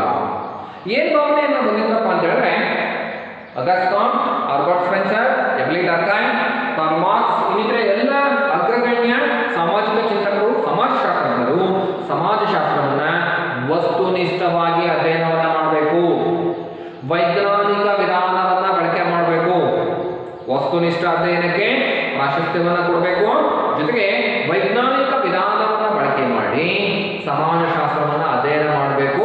ಈ ರೀತಿ ಅಧ್ಯಯನ ಮಾಡೋದ್ರ ಮೂಲಕ ಮಾಹಿತಿ ಸಂಗ್ರಹಣೆಗೆ ಒತ್ತನ್ನು ಕೊಡಬೇಕು, ಜೊತೆಗೆ ಇದನ್ನ ವಿಜ್ಞಾನಗಳ ಸಾಲಿಗೆ ಸೇರಿಸಬೇಕು ಅಂತಕ್ಕಂತಹ ಮಹದಾಶೆಯನ್ನ ಹೊಂದಿರತಕ್ಕಂಥದ್ದನ್ನು ನಾವೆಲ್ಲರೂ ಕೂಡ ಕಾಣಬಹುದು. ವಿದ್ಯಾರ್ಥಿಗಳೇ ಅರ್ಥ ಮಾಡ್ಕೊಳ್ರಿ, ಸಮಾಜಶಾಸ್ತ್ರದ ಸಂಸ್ಥಾಪಕ ಪಿತಾಮಹರುಗಳು ಸಮಾಜಶಾಸ್ತ್ರ ಅಂತಕ್ಕಂಥ ಅಧ್ಯಯನ ಶಾಖೆಯನ್ನ ಸಮಾಜ ವಿಜ್ಞಾನಗಳ ಸಾಲಲ್ಲಿ ಸೇರಿಸಬೇಕು ಅಂತಕ್ಕಂಥ ಭಾವನೆಯನ್ನ ಹೊಂದಿರಲಿಲ್ಲ. ಹಾಗಾದ್ರೆ ಇದನ್ನ ವಿಜ್ಞಾನಗಳ ಸಾಲಿಗೆ ಸೇರಿಸಬೇಕು. ಪ್ಯೂರ್ ಸೈನ್ಸ್ ಏನ್ ನೈಸರ್ಗಿಕ ವಿಜ್ಞಾನ ಅಂತಕ್ಕಂಥ ಏನು ಅಧ್ಯಯನ ಮಾಡಿದ್ವಿ ಅಂತಹ ವಿಜ್ಞಾನಗಳ ಸಾಲಿಗೆ ಇದನ್ನ ಸೇರಿಸಬೇಕು. ಹಾಗಾದ್ರೆ ಏನ್ ಮಾಡ್ಬೇಕು ಅಂದ್ರೆ ವಸ್ತುನಿಷ್ಠವಾಗಿ ಅಧ್ಯಯನವನ್ನು ಮಾಡೋದನ್ನ ಕಲಿಬೇಕು ನಾವು. ಹೇಗೆ ವಸ್ತುನಿಷ್ಠ ಅಧ್ಯಯನಕ್ಕೆ ಹೆಚ್ಚು ಪ್ರಾಶಸ್ತ್ಯವನ್ನು ನೀಡಬೇಕು ಅಂತಕ್ಕಂಥ ಚಿಂತನೆಯನ್ನು ಮಾಡಿದ್ರು. ವಸ್ತುನಿಷ್ಠ ಅಧ್ಯಯನಕ್ಕೆ ಹೆಚ್ಚು ಪ್ರಾಶಸ್ತ್ಯವನ್ನು ನೀಡಬೇಕು, ಜೊತೆಗೆ ವೈಜ್ಞಾನಿಕ ವಿಧಾನಗಳನ್ನು ಬಳಕೆ ಮಾಡಬೇಕು. ವೈಜ್ಞಾನಿಕ ವಿಧಾನಗಳ ಮೇಲೆ ವಿಶೇಷವಾಗಿರ್ತಕ್ಕಂತಹ ಅವಲಂಬನೆ, ಯಾವಾಗ ಮಾಹಿತಿಯನ್ನ ಸಂಗ್ರಹಿಸತಕ್ಕಂಥ ಸನ್ನಿವೇಶ ಸಂದರ್ಭದಲ್ಲಿ ವೈಜ್ಞಾನಿಕ ವಿಧಾನಕ್ಕೆ ವಿಶೇಷವಾಗಿರ್ತಕ್ಕಂತಹ ಒಲವನ್ನ ಆಸಕ್ತಿಯನ್ನ ನೀಡಬೇಕು ಅಂತಕ್ಕಂಥ ನಿಟ್ಟಲ್ಲಿ ಪ್ರಯತ್ನವನ್ನ ಮಾಡಿದ್ರು. ಹಾಗಾಗಿ ಸಮಾಜಶಾಸ್ತ್ರವನ್ನ ವಿಜ್ಞಾನಗಳ ಸಾಲಲ್ಲಿ ಸೇರಿಸಬೇಕು ಅಂತಕ್ಕಂಥ ಪ್ರಯತ್ನ ಒಂದು ಮಹದಾಶೆ ಅಂತಕ್ಕಂಥದ್ದು ಆರಂಭಿಕ ಸಮಾಜಶಾಸ್ತ್ರ ಸಂಸ್ಥಾಪಕರುಗಳಲ್ಲಿ ಇತ್ತು. ಅದೇ ನಿಟ್ಟಲ್ಲಿ ಅವರು ಅಧ್ಯಯನವನ್ನು ಮಾಡಿರುವಂತಹ ಅಂಶವನ್ನು ನಾವೆಲ್ಲರೂ ಕೂಡ ಕಾಣಬಹುದು, ಗಮನಿಸಬಹುದು. ಮುಂದುವರಿತಾ ಯಾವುದೇ ಒಂದು ಅಧ್ಯಯನ ಶಾಖೆಯನ್ನ ವಿಜ್ಞಾನ ಅಂತೇಳಿ ಕರೀಬೇಕು ಅಂದ್ರೆ ಪ್ರಮುಖವಾಗಿರ್ತಕ್ಕಂತಹ 3 ಅಂಶಗಳು ಕಲಿಯಬೇಕು. ಯಾವುದೇ ಒಂದು ಅಧ್ಯಯನ ಶಾಖೆಯನ್ನ ವಿಜ್ಞಾನ ಅಂತೇಳಿ ಕರೀಬೇಕು ಅಂತ ಹೇಳಿದ್ರೆ ಆ ಅಧ್ಯಯನ ಶಾಖೆ ಪ್ರಮುಖ 3 ಅಂಶಗಳನ್ನು ಒಳಗೊಂಡಿರಬೇಕು. ಆ 3 ಅಂಶಗಳು ಏನಪ್ಪಾ ಅಂದ್ರೆ, ಮೊದಲನೇದಾಗಿ ನಂಬಲಾರ್ಹವಾಗಿರ್ತಕ್ಕಂಥ ಜ್ಞಾನವನ್ನ ಅದು ನೀಡಬೇಕು ಅಥವಾ ಹೊಂದಿರಬೇಕು. ಎರಡನೇದಾಗಿ ಸಂಘಟಿತವಾಗಿರ್ತಕ್ಕಂತಹ ಜ್ಞಾನವನ್ನ ಅದು ಹೊಂದಿರಬೇಕು. ಮೂರನೇದಾಗಿ ವೈಜ್ಞಾನಿಕ ವಿಧಾನಗಳನ್ನು ಬಳಕೆ ಮಾಡಬೇಕು. ಇನ್ನೊಂದು ಟೈಮ್ ಹೇಳ್ತೀನಿ, ಅರ್ಥ ಮಾಡ್ಕೊಡ್ರಿ. ಯಾವುದೇ ಒಂದು ಅಧ್ಯಯನ ಶಾಖೆಯನ್ನ ವಿಜ್ಞಾನ ಅಂತೇಳಿ ಕರೀಬೇಕು ಅಂದ್ರೆ ಆ ಅಧ್ಯಯನ ಶಾಖೆ ಪ್ರಮುಖ 3 ಅಂಶಗಳನ್ನು ಒಳಗೊಂಡಿರಬೇಕು. ಮೊದಲನೇದಾಗಿ ನಂಬಲಾರ್ಹವಾಗಿರ್ತಕ್ಕಂತಹ ಜ್ಞಾನವನ್ನ ಹೊಂದಿರಬೇಕದು. ಎರಡನೇದಾಗಿ ಸಂಘಟಿತವಾಗಿರ್ತಕ್ಕಂತಹ ಜ್ಞಾನವನ್ನ ಹೊಂದಿರಬೇಕು. ಮೂರನೇದಾಗಿ ವೈಜ್ಞಾನಿಕ ವಿಧಾನಗಳನ್ನ ಬಳಕೆ ಮಾಡಬೇಕು. ಈ 3 ಪ್ರಮುಖ ಅಂಶಗಳನ್ನ ಹೊಂದಿದ್ರೆ, ಈ 3 ಪ್ರಮುಖ ಘಟನಾವಳಿಗಳನ್ನ ಆ ಅಧ್ಯಯನ ಶಾಖೆ ಹೊಂದಿದ್ರೆ ಆ ಅಧ್ಯಯನ ವಿಭಾಗವನ್ನೇ ನಾವು ವಿಜ್ಞಾನ ಅಂತೇಳಿ ಕರೀಬಹುದು. ಈ 3 ಅಧ್ಯಯನ ವಿಭಾಗಗಳು ಅಥವಾ ಈ 3 ಶಾಖೆಗಳಿಗಿಲ್ಲ ಅಂತ ಹೇಳಿದ್ರೆ ಆ ಶಾಖೆ ನಾವು ವಿಜ್ಞಾನ ಅಂತೇಳಿ ಗುರುತಿಸಲಿಕ್ಕೆ, ಅದು ವಿಜ್ಞಾನ ಅಂತ ಕರೀಲಿಕ್ಕೆ ಯೋಗ್ಯ ಅಲ್ಲ ಅಂತ ಹೇಳಿ ಚಿಂತನೆ. ಈ ಹಿನ್ನೆಲೆಯಲ್ಲಿ ಸಮಾಜಶಾಸ್ತ್ರ ಅಂತಕ್ಕಂಥದ್ದು ಈ 3 ಅಂಶಗಳನ್ನು ಒಳಗೊಂಡಿದೆಯಾ ಅಂತಕ್ಕಂಥದ್ದನ್ನ ಪರಿಶೀಲನೆ ಮಾಡ್ತಾ ಬಂದಾಗ ಸಮಾಜಶಾಸ್ತ್ರವು ಹೇಗೆ ಒಂದು ವಿಜ್ಞಾನ ಆಗಿದೆ, ವಿಜ್ಞಾನ ಆಗ್ಲಿಕ್ಕೆ ಏನ್ ಬೇಕು? 3 ಪ್ರಮುಖ ಅಂಶಗಳು ಬೇಕು. ನಂಬಲಾರ್ಹವಾಗಿರ್ತಕ್ಕಂಥ ಜ್ಞಾನ ಇರಬೇಕು, ಸಂಘಟಿತವಾಗಿರ್ತಕ್ಕಂಥ ಜ್ಞಾನವನ್ನು ಹೊಂದಿರಬೇಕು, ವೈಜ್ಞಾನಿಕ ವಿಧಾನಗಳನ್ನು ಬಳಕೆ ಮಾಡ್ತಿರ್ಬೇಕು. ಈ 3 ಅಂಶಗಳು ವಿಜ್ಞಾನದಲ್ಲಿ ಇರ್ತದೆ. ಸಮಾಜ ವಿಜ್ಞಾನದಲ್ಲಿ ಇದೆಯಾ? ಸಮಾಜಶಾಸ್ತ್ರ ಕೂಡ ನಂಬಲಾರ್ಹವಾಗಿರ್ತಕ್ಕಂಥ ಜ್ಞಾನವನ್ನು ಹೊಂದಿದೆಯಾ? ಸಮಾಜಶಾಸ್ತ್ರವು ಕೂಡ ಸಂಘಟಿತವಾಗಿರ್ತಕ್ಕಂಥ ಜ್ಞಾನವನ್ನು ಹೊಂದಿದೆಯಾ? ಸಮಾಜಶಾಸ್ತ್ರವು ಕೂಡ ವೈಜ್ಞಾನಿಕ ವಿಧಾನಗಳನ್ನು ಬಳಕೆ ಮಾಡುತ್ತಾ ಅಂತಕ್ಕಂಥ ವಿಚಾರವನ್ನು ಚರ್ಚೆ ಮಾಡ್ತಾ ಹೋದಾಗ ಅವರು ಸಮಾಜಶಾಸ್ತ್ರದಲ್ಲಿ ಕೂಡ ಈ ಪ್ರಮುಖ 3 ಅಂಶಗಳು ವಿಜ್ಞಾನ ಅಂತೇಳಿ ಕನ್ಸಿಡರ್ ಮಾಡಲಿಕ್ಕೆ ಪರಿಗಣಿಸಲಿಕ್ಕೆ ಬೇಕಾಗಿರ್ತಕ್ಕಂಥ ಪ್ರಮುಖ 3 ಅಂಶಗಳು ಇದರಲ್ಲೂ ಕೂಡ ಇದೆ ಅಂತಕ್ಕಂಥದ್ದನ್ನ ಅಧ್ಯಯನ ಮಾಡಲಿಕ್ಕೆ ಸ್ಟಾರ್ಟ್. ಎಸ್, ಹೀಗಾಗಿ ಸಮಾಜಶಾಸ್ತ್ರವು ಕೂಡ ಒಂದು ವಿಜ್ಞಾನ ಅಂತ ಕರೀಲಿಕ್ಕೆ ಸಯೋಗ್ಯ ಇದೆ. ಮೊದಲಾಗಿ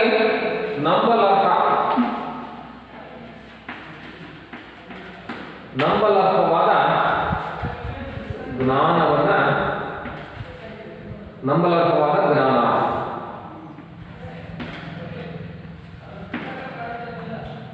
ನಂಬಲರ್ಹವಾಗಿರ್ತಕ್ಕಂತಹ ಜ್ಞಾನವನ್ನ ಸಮಾಜಶಾಸ್ತ್ರ ಹೊಂದಿದೆಯಾ? ಸಮಾಜಶಾಸ್ತ್ರದಲ್ಲಿ ಬರ್ತಕ್ಕಂತಹ ಅಂಶಗಳಿದ್ದಾವೆ. ಆ ಅಂಶಗಳ ಬಗ್ಗೆ ಸಮಾಜಶಾಸ್ತ್ರ ನಂಬಲರ್ಹವಾಗಿರ್ತಕ್ಕಂಥ ಜ್ಞಾನವನ್ನು ನೀಡುತ್ತೆ. ಉದಾಹರಣೆಗೆ ಸಾಮಾಜಿಕ ಕ್ರಿಯೆಗಳು, ಪ್ರತಿಕ್ರಿಯೆಗಳು, ಸಾಮಾಜಿಕ ಸಂಬಂಧಗಳಾಗಿರ್ಬೋದು, ಕುಟುಂಬದ ಬಗ್ಗೆ, ಧರ್ಮದ ಬಗ್ಗೆ, ಹೀಗೆ ಸಮಾಜಶಾಸ್ತ್ರದಲ್ಲಿ ಬರ್ತಕ್ಕಂಥ ಸಾಮಾಜಿಕ ಕ್ರಿಯೆ, ಪ್ರಕ್ರಿಯೆ, ಸಹಕಾರ, ಸ್ಪರ್ಧೆ, ಸಂಘರ್ಷ, ಹೊಂದಾಣಿಕೆ, ಸಾಮಾಜಿಕ ಸ್ತರವಿನ್ಯಾಸ, ಸಾಮಾಜಿಕವಾಗಿರ್ತಕ್ಕಂತಹ ಎಲ್ಲ ಪ್ರಮುಖ ಘಟನಾವಳಿಗಳಿರ್ತವೆ. ಆ ಘಟನಾವಳಿಗಳ ಬಗ್ಗೆ ಅಧ್ಯಯನವನ್ನು ಮಾಡಿ ನಂಬಲಿಕ್ಕೆ ಯೋಗ್ಯವಾಗಿರ್ತಕ್ಕಂಥ ಮಾಹಿತಿಯನ್ನು ನೀಡುತ್ತೆ. ಉದಾಹರಣೆಗೆ ಜನಸಂಖ್ಯೆ ಬಗ್ಗೆ, ಜನಸಂಖ್ಯೆ ಎಷ್ಟಿದೆ, ಹೆಣ್ಣು ಎಷ್ಟಿದೆ, ಗಂಡು ಎಷ್ಟಿದೆ, ಮಕ್ಕಳ ಸಂಖ್ಯೆ ಎಷ್ಟಿದೆ, ಯುವಕರ ಸಂಖ್ಯೆ ಎಷ್ಟಿದೆ, ಇದೇ ರೀತಿ ಮುಂದುವರೆ ಯಾವ ರೀತಿ ಬದಲಾವಣೆ ಆಗಬಹುದು ಅಂತಕ್ಕಂತಹ ಎಲ್ಲ ಸಮಗ್ರವಾಗಿರ್ತಕ್ಕಂಥ ಮಾಹಿತಿಯನ್ನ, ನಂಬಲಿಕ್ಕೆ ಯೋಗ್ಯವಾಗಿರ್ತಕ್ಕಂಥ ಮಾಹಿತಿಯನ್ನ ಸಮಾಜಶಾಸ್ತ್ರ ಅಂತಕ್ಕಂಥದ್ದು ನೀಡುತ್ತೆ. ಮಹಿಳೆಯರ ಸ್ಥಿತಿಗತಿ ಯಾವ ರೀತಿ ಇದೆ, ಬಾಲಕಾರ್ಮಿಕರ ಸ್ಥಿತಿಗತಿ ಅಂತಕ್ಕಂಥದ್ದು ಯಾವ ರೀತಿ ಇದೆ, ಸಾಮಾಜಿಕ ಸಂಬಂಧಗಳು ಯಾವ ರೀತಿಯಾಗಿದ್ದಾವೆ, ಇದೇ ರೀತಿ ಮುಂದುವರೆದ್ರೆ ಮುಂದಿನ ದಿನಮಾನದಲ್ಲಿ ಏನೇನು ಘಟನಾವಳಿಗಳು ಸಂಭವಿಸಬಹುದು, ಏನೇನು ಬದಲಾವಣೆಗಳು ಆಗಬಹುದು ಅಂತಕ್ಕಂತಹ ಸಮಗ್ರವಾಗಿರ್ತಕ್ಕಂತಹ ನಂಬಲಿಕ್ಕೆ ಯೋಗ್ಯವಾಗಿರ್ತಕ್ಕಂಥ ಮಾಹಿತಿಯನ್ನ ಸಮಾಜಶಾಸ್ತ್ರ ಅಂತಕ್ಕಂಥದ್ದು ನೀಡುತ್ತೆ. ಹಾಗಾಗಿ ಸಮಾಜಶಾಸ್ತ್ರವನ್ನು ಯಾಕೆ ಒಂದು ವಿಜ್ಞಾನ ಅನ್ಬಹುದು, ಸಮಾಜಶಾಸ್ತ್ರ ಅಂತಕ್ಕಂಥದ್ದು ನಂಬಲಿಕ್ಕೆ ಯೋಗ್ಯವಾಗಿರ್ತಕ್ಕಂಥ ಮಾಹಿತಿಯನ್ನ ನೀಡೋದ್ರಿಂದ ಸಮಾಜಶಾಸ್ತ್ರವು ಕೂಡ ಏನಾಗಿದೆ, ಒಂದು ವಿಜ್ಞಾನ ಆಗಿದೆ. ಸಮಾಜಶಾಸ್ತ್ರವು ಕೂಡ ಒಂದು ವಿಜ್ಞಾನ ಆಗಿರ್ತಕ್ಕಂಥದ್ದನ್ನು ನಾವೆಲ್ಲರೂ ಕೂಡ ಕಾಣಬಹುದು, ಗಮನಿಸಬಹುದು. ಸಮಾಜಶಾಸ್ತ್ರ ಅಂತಕ್ಕಂಥದ್ದು ನಂಬಲಿಕ್ಕೆ ಯೋಗ್ಯವಾಗಿರ್ತಕ್ಕಂಥ ತನ್ನ ಅಧ್ಯಯನದಲ್ಲಿ ಬರ್ತಕ್ಕಂತಹ ಜನಸಂಖ್ಯಾ ವಿಚಾರಗಳಾಗಿರ್ಬೋದು, ಮಹಿಳೆಯರ ಸ್ಥಿತಿಗತಿಗಳಾಗಿರ್ಬೋದು, ಸಾಮಾಜಿಕ ಸಂಬಂಧಗಳಾಗಿರ್ಬೋದು, ಸಾಮಾಜಿಕ ಸಮಸ್ಯೆಗಳಾಗಿರ್ಬೋದು, ಸಾಮಾಜಿಕ ಕ್ರಿಯೆಗಳಾಗಿರ್ಬೋದು, ಸಾಮಾಜಿಕ ಪ್ರತಿಕ್ರಿಯೆಗಳಾಗಿರ್ಬೋದು, ಈ ಎಲ್ಲ ಅಂಶಗಳ ಬಗ್ಗೆ ಯೋಗ್ಯವಾಗಿರ್ತಕ್ಕಂತಹ, ಸತ್ಯಕ್ಕೆ ಹತ್ತಿರವಾಗಿರ್ತಕ್ಕಂತಹ, ನಂಬಲಿಕ್ಕೆ ಅರ್ಹವಾಗಿರ್ತಕ್ಕಂತಹ ಮಾಹಿತಿಯನ್ನು ಕೂಡ ಸಮಾಜಶಾಸ್ತ್ರ ನೀಡುತ್ತೆ. ನಂಬಲಿಕ್ಕೆ ಅರ್ಹವಾಗಿರ್ತಕ್ಕಂಥ ಮಾಹಿತಿಯನ್ನು ಸಮಾಜಶಾಸ್ತ್ರ ಅಂತಕ್ಕಂಥದ್ದು ನೀಡುತ್ತೆ. ಹಾಗಾಗಿ ಸಮಾಜಶಾಸ್ತ್ರವು ಕೂಡ ಒಂದು ವಿಜ್ಞಾನ ಅಂತೇಳಿ ಕರೆದು. ಮೊದಲಾಗಿ ನಂಬಲರ್ಹವಾಗಿರ್ತಕ್ಕಂತಹ ಜ್ಞಾನ, ಎರಡರಾಗಿ ಸಂಘಟಿತವಾಗಿರ್ತಕ್ಕಂತಹ ಜ್ಞಾನ ಅಥವಾ ಜ್ಞಾನದ ಸಂಘಟನೆ.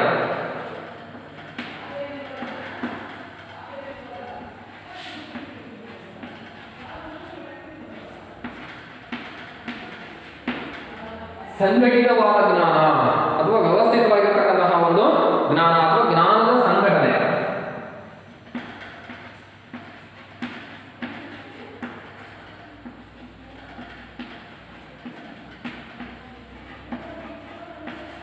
ಜ್ಞಾನದ ಸಂಘಟನೆ, ಸಂಘಟಿತವಾಗಿರ್ತಕ್ಕಂತಹ ಜ್ಞಾನ ಅಂತ ಹೇಳಿದ್ರೆ ಒಂದು ಅಧ್ಯಯನ ಶಾಖೆ ಆರಂಭದಲ್ಲಿ ಸಂಗ್ರಹಿಸಿರ್ತಕ್ಕಂತಹ ಮಾಹಿತಿ ಹಾಗೂ ನಂತರದಲ್ಲಿ ಸಂಗ್ರಹಿಸತಕ್ಕಂತಹ ಮಾಹಿತಿ ಪರಸ್ಪರ ಒಂದಕ್ಕೊಂದು ಏನಾಗಿರಬೇಕು, ಪೂರಕವಾಗಿರಬೇಕು. ವಿಜ್ಞಾನದಲ್ಲಿ ಈ ಮೊದಲು ಸಂಗ್ರಹಿಸಿರ್ತಕ್ಕಂತಹ ಮಾಹಿತಿಯ ಆಧಾರದ ಮೇಲೆ ಹೊಸ ಆವಿಷ್ಕಾರಗಳು ನಡೀತಾ ಹೋಗುತ್ತೆ. ಉದಾಹರಣೆಗೆ ಒಂದು ಮೊಬೈಲ್ ಅನ್ನ ಆವಿಷ್ಕಾರ ಮಾಡ್ತಾರೆ. ಮೊದಲು ಆರಂಭದಲ್ಲಿ ಸಣ್ಣ ಮೊಬೈಲ್, ಸಣ್ಣ ರೀತಿಯಾಗಿರ್ತಕ್ಕಂಥ ಆಪ್ಷನ್ಸ್, ಅನುಕೂಲಗಳಿರ್ತಕ್ಕಂಥ ಮೊಬೈಲ್, ಅದರ ಬೇಸಿಕ್ ಮೇಲೆ, ಅದರ ಜ್ಞಾನದ ಆಧಾರದ ಮೇಲೆ ಇನ್ನೂ ಮುಂದುವರೆದಿರ್ತಕ್ಕಂಥ ಭಾಗ, ಇನ್ನೂ ಮುಂದುವರೆದಿರ್ತಕ್ಕಂಥ ಭಾಗ, ಇನ್ನೂ ಒಂದು ಮುಂದುವರೆದಿರ್ತಕ್ಕಂಥ ಭಾಗ, ಯಾವುದೇ ಒಂದು ವಾಹನ ಆರಂಭದಲ್ಲಿ ಬೇಸಿಕ್ ವರ್ಷನ್ ಇರ್ತಕ್ಕಂತಹ ವಾಹನ, ನಂತರದಲ್ಲಿ ಅಡ್ವಾನ್ಸ್ ಫೀಚರ್ಸ್ ಇರ್ತಕ್ಕಂತಹ ವಾಹನವನ್ನ ಹಳೆಯ ಜ್ಞಾನದ ಆಧಾರದ ಮೇಲೆ ಶೋಧನೆಯನ್ನು ಮಾಡಿದಾಗ ಹೊಸ ಹೊಸ ಟೆಕ್ನಾಲಜಿ ಅಂತಕ್ಕಂಥದ್ದು ಬರುತ್ತೆ. ಅದೇ ರೀತಿ ಸಮಾಜ ವಿಜ್ಞಾನಗಳ ಸಾಲಲ್ಲಿ ಸಮಾಜಶಾಸ್ತ್ರವು ಕೂಡ ಸಂಘಟಿತವಾಗಿರ್ತಕ್ಕಂತಹ ಜ್ಞಾನವನ್ನು ಹೊಂದಿರತಕ್ಕಂಥದ್ದನ್ನು ಕಾಣಬಹುದು. ಏನು, ಈ ಮೊದಲು ಅಧ್ಯಯನವನ್ನು ಮಾಡಿ ಸಂಗ್ರಹಿಸಿರ್ತಕ್ಕಂತಹ ಮಾಹಿತಿ ಏನಿದೆ, ಆ ಮಾಹಿತಿ ನಂತರದ ದಿನಮಾನದಲ್ಲಿ ಸಂಗ್ರಹಿಸತಕ್ಕಂತಹ ಮಾಹಿತಿಗೆ ಅಥವಾ ನಂತರದ ದಿನಮಾನದಲ್ಲಿ ಮಾಡತಕ್ಕಂತಹ ಅಧ್ಯಯನಗಳಿಗೆ ಬಹಳ ಪೂರಕವಾಗಿರ್ತಕ್ಕಂತಹ ಅನುಕೂಲವನ್ನ, ಬಹಳ ಪೂರಕವಾಗಿರ್ತಕ್ಕಂತಹ ಸಹಕಾರವನ್ನು ನೀಡ್ತಕ್ಕಂತಹ ನಿಟ್ಟಿನಲ್ಲಿ ಇರ್ತಕ್ಕಂಥದ್ದನ್ನ ಕಾಣಬಹುದು. ಅಂದ್ರೆ ಸಿಸ್ಟಮ್ಯಾಟಿಕ್ ಆಗಿರ್ತಕ್ಕಂಥ, ಅಂದ್ರೆ ಈ ಮೊದಲು ಸಂಗ್ರಹಿಸಿರ್ತಕ್ಕಂಥ ಮಾಹಿತಿನೇ ಬೇರೆ, ನಂತರ ಸಂಗ್ರಹಿಸಿರ್ತಕ್ಕಂಥ ಮಾಹಿತಿನೇ ಬೇರೆ, ಆ ರೀತಿಯಾಗಿಲ್ಲ. ಜ್ಞಾನ ವಿಜ್ಞಾನದಲ್ಲಿ ಸಂಘಟಿತವಾಗಿರಬೇಕು, ಕ್ರಮಬದ್ಧವಾಗಿರಬೇಕು, ವ್ಯವಸ್ಥಿತವಾಗಿರಬೇಕು. ಆಗಿದ್ದಾಗ ಮಾತ್ರ ಅಂತಹ ಅಧ್ಯಯನ ಶಾಖೆಯನ್ನು ನಾವು ವಿಜ್ಞಾನ ಅಂತ ಕರಿತೀವಿ. ಈ ಹಿನ್ನೆಲೆಯಲ್ಲಿ ಸಮಾಜಶಾಸ್ತ್ರ ಅಧ್ಯಯನ ವಿಭಾಗದಲ್ಲೂ ಕೂಡ ಸಂಗ್ರಹಿಸತಕ್ಕಂತಹ ಮಾಹಿತಿ ಏನಿದೆ, ಸಮಾಜಶಾಸ್ತ್ರ ಅಧ್ಯಯನ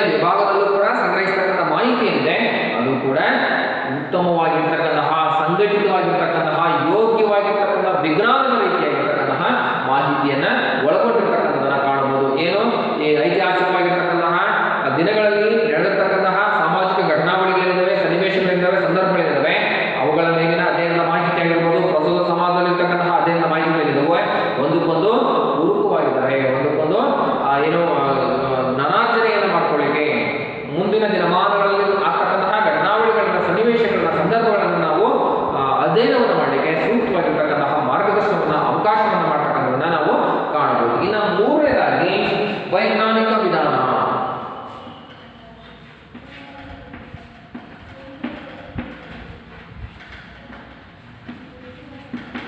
ವೈಜ್ಞಾನಿಕ ವಿಧಾನಗಳ ಬಳಕೆ, ಅದರಲ್ಲಿ ಪ್ರಯೋಗಾಲಯ.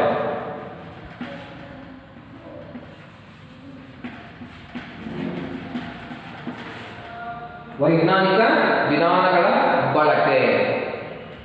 ಯಾವ ಅಧ್ಯಯನ ಶಾಖೆ ವೈಜ್ಞಾನಿಕ ವಿಧಾನವನ್ನು ಬಳಕೆ ಮಾಡುತ್ತೋ ತನ್ನ ಅಧ್ಯಯನದಲ್ಲಿ, ಆ ಅಧ್ಯಯನ ಶಾಖೆಯನ್ನು ನಾವು ವಿಜ್ಞಾನ ಅಂತ ಕರೀತೀವಿ. ಯಾವ ಅಧ್ಯಯನ ಶಾಖೆ ತನ್ನ ಅಧ್ಯಯನದಲ್ಲಿ ವೈಜ್ಞಾನಿಕ ವಿಧಾನವನ್ನು ಬಳಕೆ ಮಾಡುತ್ತೋ ಆ ಅಧ್ಯಯನ ಶಾಖೆಯನ್ನು ನಾವು ವಿಜ್ಞಾನ ಅಂತ ಕರಿತೀವಿ. ಅದರಲ್ಲಿ ವಿಶೇಷವಾಗಿ ಪ್ರಯೋಗಾಲಯ, ಲ್ಯಾಬೊರೇಟರಿ, ಭೌತಶಾಸ್ತ್ರ ಪ್ರಯೋಗಾಲಯ ಇರುತ್ತೆ, ರಸಾಯನಶಾಸ್ತ್ರ ಪ್ರಯೋಗಾಲಯ ಇರುತ್ತೆ. ಅದರಲ್ಲಿ ಸ್ಪಷ್ಟವಾಗಿ ನಿಖರವಾಗಿ ಪ್ರಯೋಗಕ್ಕೆ ಒಳಪಡಿಸಿ ಮಾಹಿತಿಯನ್ನು ಸಂಗ್ರಹಿಸ್ತಾರೆ ವಿಜ್ಞಾನ. ಅದೇ ರೀತಿ ಮುಂದುವರಿತಾ ಖಗೋಳಶಾಸ್ತ್ರದಲ್ಲಿ ಆಕಾಶಕಾಯಗಳನ್ನು ಅಧ್ಯಯನ ಮಾಡಲಿಕ್ಕೆ ಒಂದು ವಿಧಾನವನ್ನು ಬಳಸ್ತಾರೆ. ಆಕಾಶದಲ್ಲಿರ್ತಕ್ಕಂತಹ ಗ್ರಹಗಳನ್ನ, ನಕ್ಷತ್ರಗಳನ್ನ, ಉಪಗ್ರಹಗಳನ್ನ, ಆಕಾಶಕಾಯಗಳ ಚಲನವಲನಗಳನ್ನ ಕುರಿತು ಅಧ್ಯಯನವನ್ನು ಮಾಡಲಿಕ್ಕೆ, ಸಮಗ್ರವಾಗಿರ್ತಕ್ಕಂಥ ಅಧ್ಯಯನವನ್ನು ಮಾಡಲಿಕ್ಕೆ ಒಂದು ವಿಧಾನವನ್ನು ಬಳಸ್ತಾರೆ, ಅವಲೋಕನ ವಿಧಾನ, ಅಬ್ಸರ್ವೇಷನ್ ಮೆಥಡ್. ಅವಲೋಕನ ವಿಧಾನ ಅಂತಕ್ಕಂತಹ ಮೆಥಡ್ ಅನ್ನ ಬಳಕೆ ಮಾಡ್ತಾರೆ. ನೀವೆಲ್ಲರೂ ಕೂಡ ಗಮನಿಸಿರ್ಬೋದು ವಿದ್ಯಾರ್ಥಿಗಳೇ, ಆಕಾಶಕಾಯಗಳನ್ನ ದೂರದರ್ಶಕ ಯಂತ್ರಗಳ ಮೂಲಕ ನಿರಂತರವಾಗಿರ್ತಕ್ಕಂಥ ವೀಕ್ಷಣೆಯನ್ನು ಮಾಡ್ತಾರೆ. ದೂರದರ್ಶಕ ಯಂತ್ರದ ಮೂಲಕ ಆಕಾಶಕಾಯಗಳ ನಿರಂತರವಾಗಿರ್ತಕ್ಕಂತಹ ವೀಕ್ಷಣೆಯನ್ನ ಮಾಡ್ತಾರೆ. ಆ ವೀಕ್ಷಣೆಯ ಮೂಲಕ ಅವುಗಳ ಚಲನೆ, ಅವುಗಳ ಬದಲಾವಣೆ, ಅವುಗಳಲ್ಲಿನ ಪರಿವರ್ತನೆಯನ್ನ ಅಧ್ಯಯನವನ್ನು ಮಾಡ್ತಾರೆ. ಭೂಮಿಗೆ ಎಷ್ಟು ದೂರದಲ್ಲಿ ಯಾವ ಉಪಗ್ರಹ ಇದೆ, ಯಾವ ಕ್ಷುದ್ರ ಗ್ರಹ ಇದೆ, ಯಾವ ಉಲ್ಕೆ ಪಾತ ಆಗುತ್ತೆ, ಬೀಳುತ್ತೆ, ಭೂಮಿಗೆ ಯಾವ ಧೂಮಕೇತು ಬಂದು ಅಪ್ಪಳಿಸುತ್ತೆ ಅಂತಕ್ಕಂಥದನ್ನ ಬಾಹ್ಯಾಕಾಶ ವಿಜ್ಞಾನಿಗಳು ನಿರಂತರವಾಗಿರ್ತಕ್ಕಂತಹ ಅವಲೋಕನದ ಮೂಲಕ ಅವುಗಳ ದೂರ, ಅವುಗಳ ಚಲನೆಯ ವೇಗವನ್ನ ಅಧ್ಯಯನ ಮಾಡಿ ನಮಗೆಲ್ಲರಿಗೂ ಕೂಡ ಸೂಕ್ತ ಮಾರ್ಗದರ್ಶನವನ್ನ ನೀಡ್ತಕ್ಕಂಥದನ್ನ ಕಾಣೋಣ. ಅರ್ಥ ಮಾಡ್ಕೊಡ್ರಿ, ವಿಜ್ಞಾನದಲ್ಲಿ ಪ್ರಯೋಗಾಲಯ ವಿಧಾನವನ್ನು ಬಳಕೆ ಮಾಡ್ತಾರೆ. ಆದರೆ ಆಕಾಶಕಾಯಗಳನ್ನು ಅಧ್ಯಯನ ಮಾಡ್ತಕ್ಕಂತಹ ಖಗೋಳಶಾಸ್ತ್ರದಲ್ಲಿ ಯಾವುದೇ ಆಕಾಶಕಾಯಗಳನ್ನು ತಗೊಂಡು ಒಂದು ಪ್ರಯೋಗಾಲಯದಲ್ಲಿ ಇಟ್ಟು ಅಧ್ಯಯನವನ್ನು ಮಾಡೋಕ್ಕಾಗಲ್ಲ. ಯಾಕಂದ್ರೆ ಅವುಗಳ ಗಾತ್ರ ಬಹಳ ವಿಶಾಲವಾಗಿರ್ತವೆ. ಸೂರ್ಯ ಭೂಮಿಗಿಂತ 100 ಪಟ್ಟು ಜಾಸ್ತಿ ಇರ್ತಕ್ಕಂಥದನ್ನ ಕಾಣಬಹುದು. ಸೂರ್ಯನನ್ನು ತಂದು ಒಂದು ಪ್ರಯೋಗಶಾಲೆಯಲ್ಲಿಟ್ಟು ಸೂರ್ಯನ ಬಗ್ಗೆ ಪ್ರಯೋಗವನ್ನು ಮಾಡಲಿಕ್ಕೆ ಸಾಧ್ಯ ಆಗಲ್ಲ. ಅದೇ ರೀತಿ ಸೂರ್ಯನಿಗಿಂತ ದೊಡ್ಡದಾಗಿರ್ತಕ್ಕಂಥ ಗಾತ್ರವನ್ನು ಹೊಂದಿರತಕ್ಕಂತಹ 10 ಆಕಾಶಕಾಯಗಳು, ನಕ್ಷತ್ರಗಳು ಆಕಾಶದಲ್ಲಿದ್ದಾವೆ. ಕೆಲವೊಂದು ಸಣ್ಣ ಸಣ್ಣ ಉಪಗ್ರಹಗಳಿದ್ದಾವೆ, ಧೂಮಕೇತುಗಳಿದ್ದಾವೆ, ಕ್ಷುದ್ರಗ್ರಹಗಳಿದ್ದಾವೆ, ಉಲ್ಕೆಗಳಿದ್ದಾವೆ, ಇವೆಲ್ಲವೂ ಕೂಡ ಇದ್ದಾವೆ. ಇವೆಲ್ಲವುಗಳ ಬಗ್ಗೆ ಖಗೋಳಶಾಸ್ತ್ರಜ್ಞರು ಅಧ್ಯಯನವನ್ನು ಮಾಡ್ತಾರೆ. ಅಧ್ಯಯನವನ್ನು ಮಾಡಿ ಬಹಳ ಸ್ಪಷ್ಟವಾಗಿರ್ತಕ್ಕಂತಹ ಮಾಹಿತಿಯನ್ನ, ಆಕಾಶಕಾಯಗಳ ಬಗ್ಗೆ ಸ್ಪಷ್ಟವಾಗಿರ್ತಕ್ಕಂಥ ನಿಖರವಾಗಿರ್ತಕ್ಕಂಥ ಮಾಹಿತಿಯನ್ನು ಸಂಗ್ರಹಿಸಿ ನಮಗೆ ನೀಡ್ತಕ್ಕಂಥದ್ದನ್ನು ಕಾಣಬಹುದು. ಅವ್ರು ಯಾವ ವಿಧಾನವನ್ನು ಬಳಸ್ತಾರಪ್ಪ ಅಂತ ಹೇಳಿದ್ರೆ ಅವಲೋಕನ ವಿಧಾನವನ್ನು ಬಳಕೆ ಮಾಡ್ತಾರೆ ಖಗೋಳಶಾಸ್ತ್ರಜ್ಞರು. ಏನ್ ಮಾಡ್ತಾರೆ ಅಂತ ಹೇಳಿದ್ರೆ ಅವಲೋಕನ ವಿಧಾನದ ಮೂಲಕ ದೂರದರ್ಶಕ ಯಂತ್ರಗಳನ್ನ ಬಳಕೆ ಮಾಡಿ ಅವುಗಳ ಮುಖಾಂತರ ಆಕಾಶಕಾಯಗಳನ್ನ ನಿರಂತರವಾಗಿ ಶೋಧನೆಯನ್ನ ಮಾಡಿ, ಅವಲೋಕನವನ್ನು ಮಾಡಿ, ಅವುಗಳ ಚಲನವಲನೆಯ ಬಗ್ಗೆ, ಅವುಗಳಲ್ಲಿನ ಪರಿವರ್ತನೆಗಳ ಬಗ್ಗೆ, ಬದಲಾವಣೆಗಳ ಬಗ್ಗೆ, ಮುಂದೆ ಆಗ್ತಕ್ಕಂಥ ಆಗುಹೋಗುಗಳ ಬಗ್ಗೆ ಸೂಕ್ತವಾಗಿರ್ತಕ್ಕಂಥ ಮಾಹಿತಿಯನ್ನು, ಮುಂದೆ ಗ್ರಹಣ ಈ ಟೈಮ್ ಆಗುತ್ತೆ, ಚಂದ್ರಗ್ರಹಣ, ಸೂರ್ಯಗ್ರಹಣ, ಉಲ್ಕಾಪಾತ, ಧೂಮಕೇತು ಬಂದು ಅಪ್ಪಳಿಸುತ್ತೆ, ಇವೆಲ್ಲವುಗಳ ಬಗ್ಗೆ ಬಹಳ ನಿಖರವಾಗಿರ್ತಕ್ಕಂಥ ಮಾಹಿತಿಯನ್ನ ನೀಡ್ತಕ್ಕಂಥದ್ದನ್ನ ಕಾಣಬಹುದು. ಈ ಹಿನ್ನೆಲೆಯಲ್ಲಿ ಸಮಾಜಶಾಸ್ತ್ರದಲ್ಲಿ ಮಾಹಿತಿಯನ್ನ ಸಂಗ್ರಹಣೆ ಮಾಡಲಿಕ್ಕೆ, ಈ ಹಿನ್ನೆಲೆಯಲ್ಲಿ ಸಮಾಜಶಾಸ್ತ್ರ ಕ್ಷೇತ್ರದಲ್ಲಿ ಮಾಹಿತಿಯನ್ನು ಸಂಗ್ರಹಣೆ ಮಾಡಲಿಕ್ಕೆ ವೈಜ್ಞಾನಿಕ ವಿಧಾನವನ್ನು ಬಳಕೆ ಮಾಡ್ತಾರೆ. ಸಮಾಜಶಾಸ್ತ್ರದಲ್ಲೂ ಕೂಡ ವೈಜ್ಞಾನಿಕ ವಿಧಾನ, ಅವಲೋಕನ, ಪ್ರಶ್ನಾವಳಿ, ಸಂದರ್ಶನ ವಿಧಾನಗಳನ್ನ, ಸೈಂಟಿಫಿಕ್ ಮೆಥಡ್ ಅನ್ನ ಬಳಕೆ ಮಾಡ್ತಾರೆ. ಖಗೋಳಶಾಸ್ತ್ರದಲ್ಲಿ ಬಳಕೆ ಮಾಡತಕ್ಕಂತಹ ಅವಲೋಕನ ವಿಧಾನವನ್ನ ನಾವು ಕೂಡ ಸಮಾಜಶಾಸ್ತ್ರದಲ್ಲಿ ಬಳಕೆ ಮಾಡ್ತೀವಿ. ಅವಲೋಕನ ವಿಧಾನದ ಮೂಲಕ ವಿವಾಹವನ್ನ, ಜಾತ್ರೆಯನ್ನ,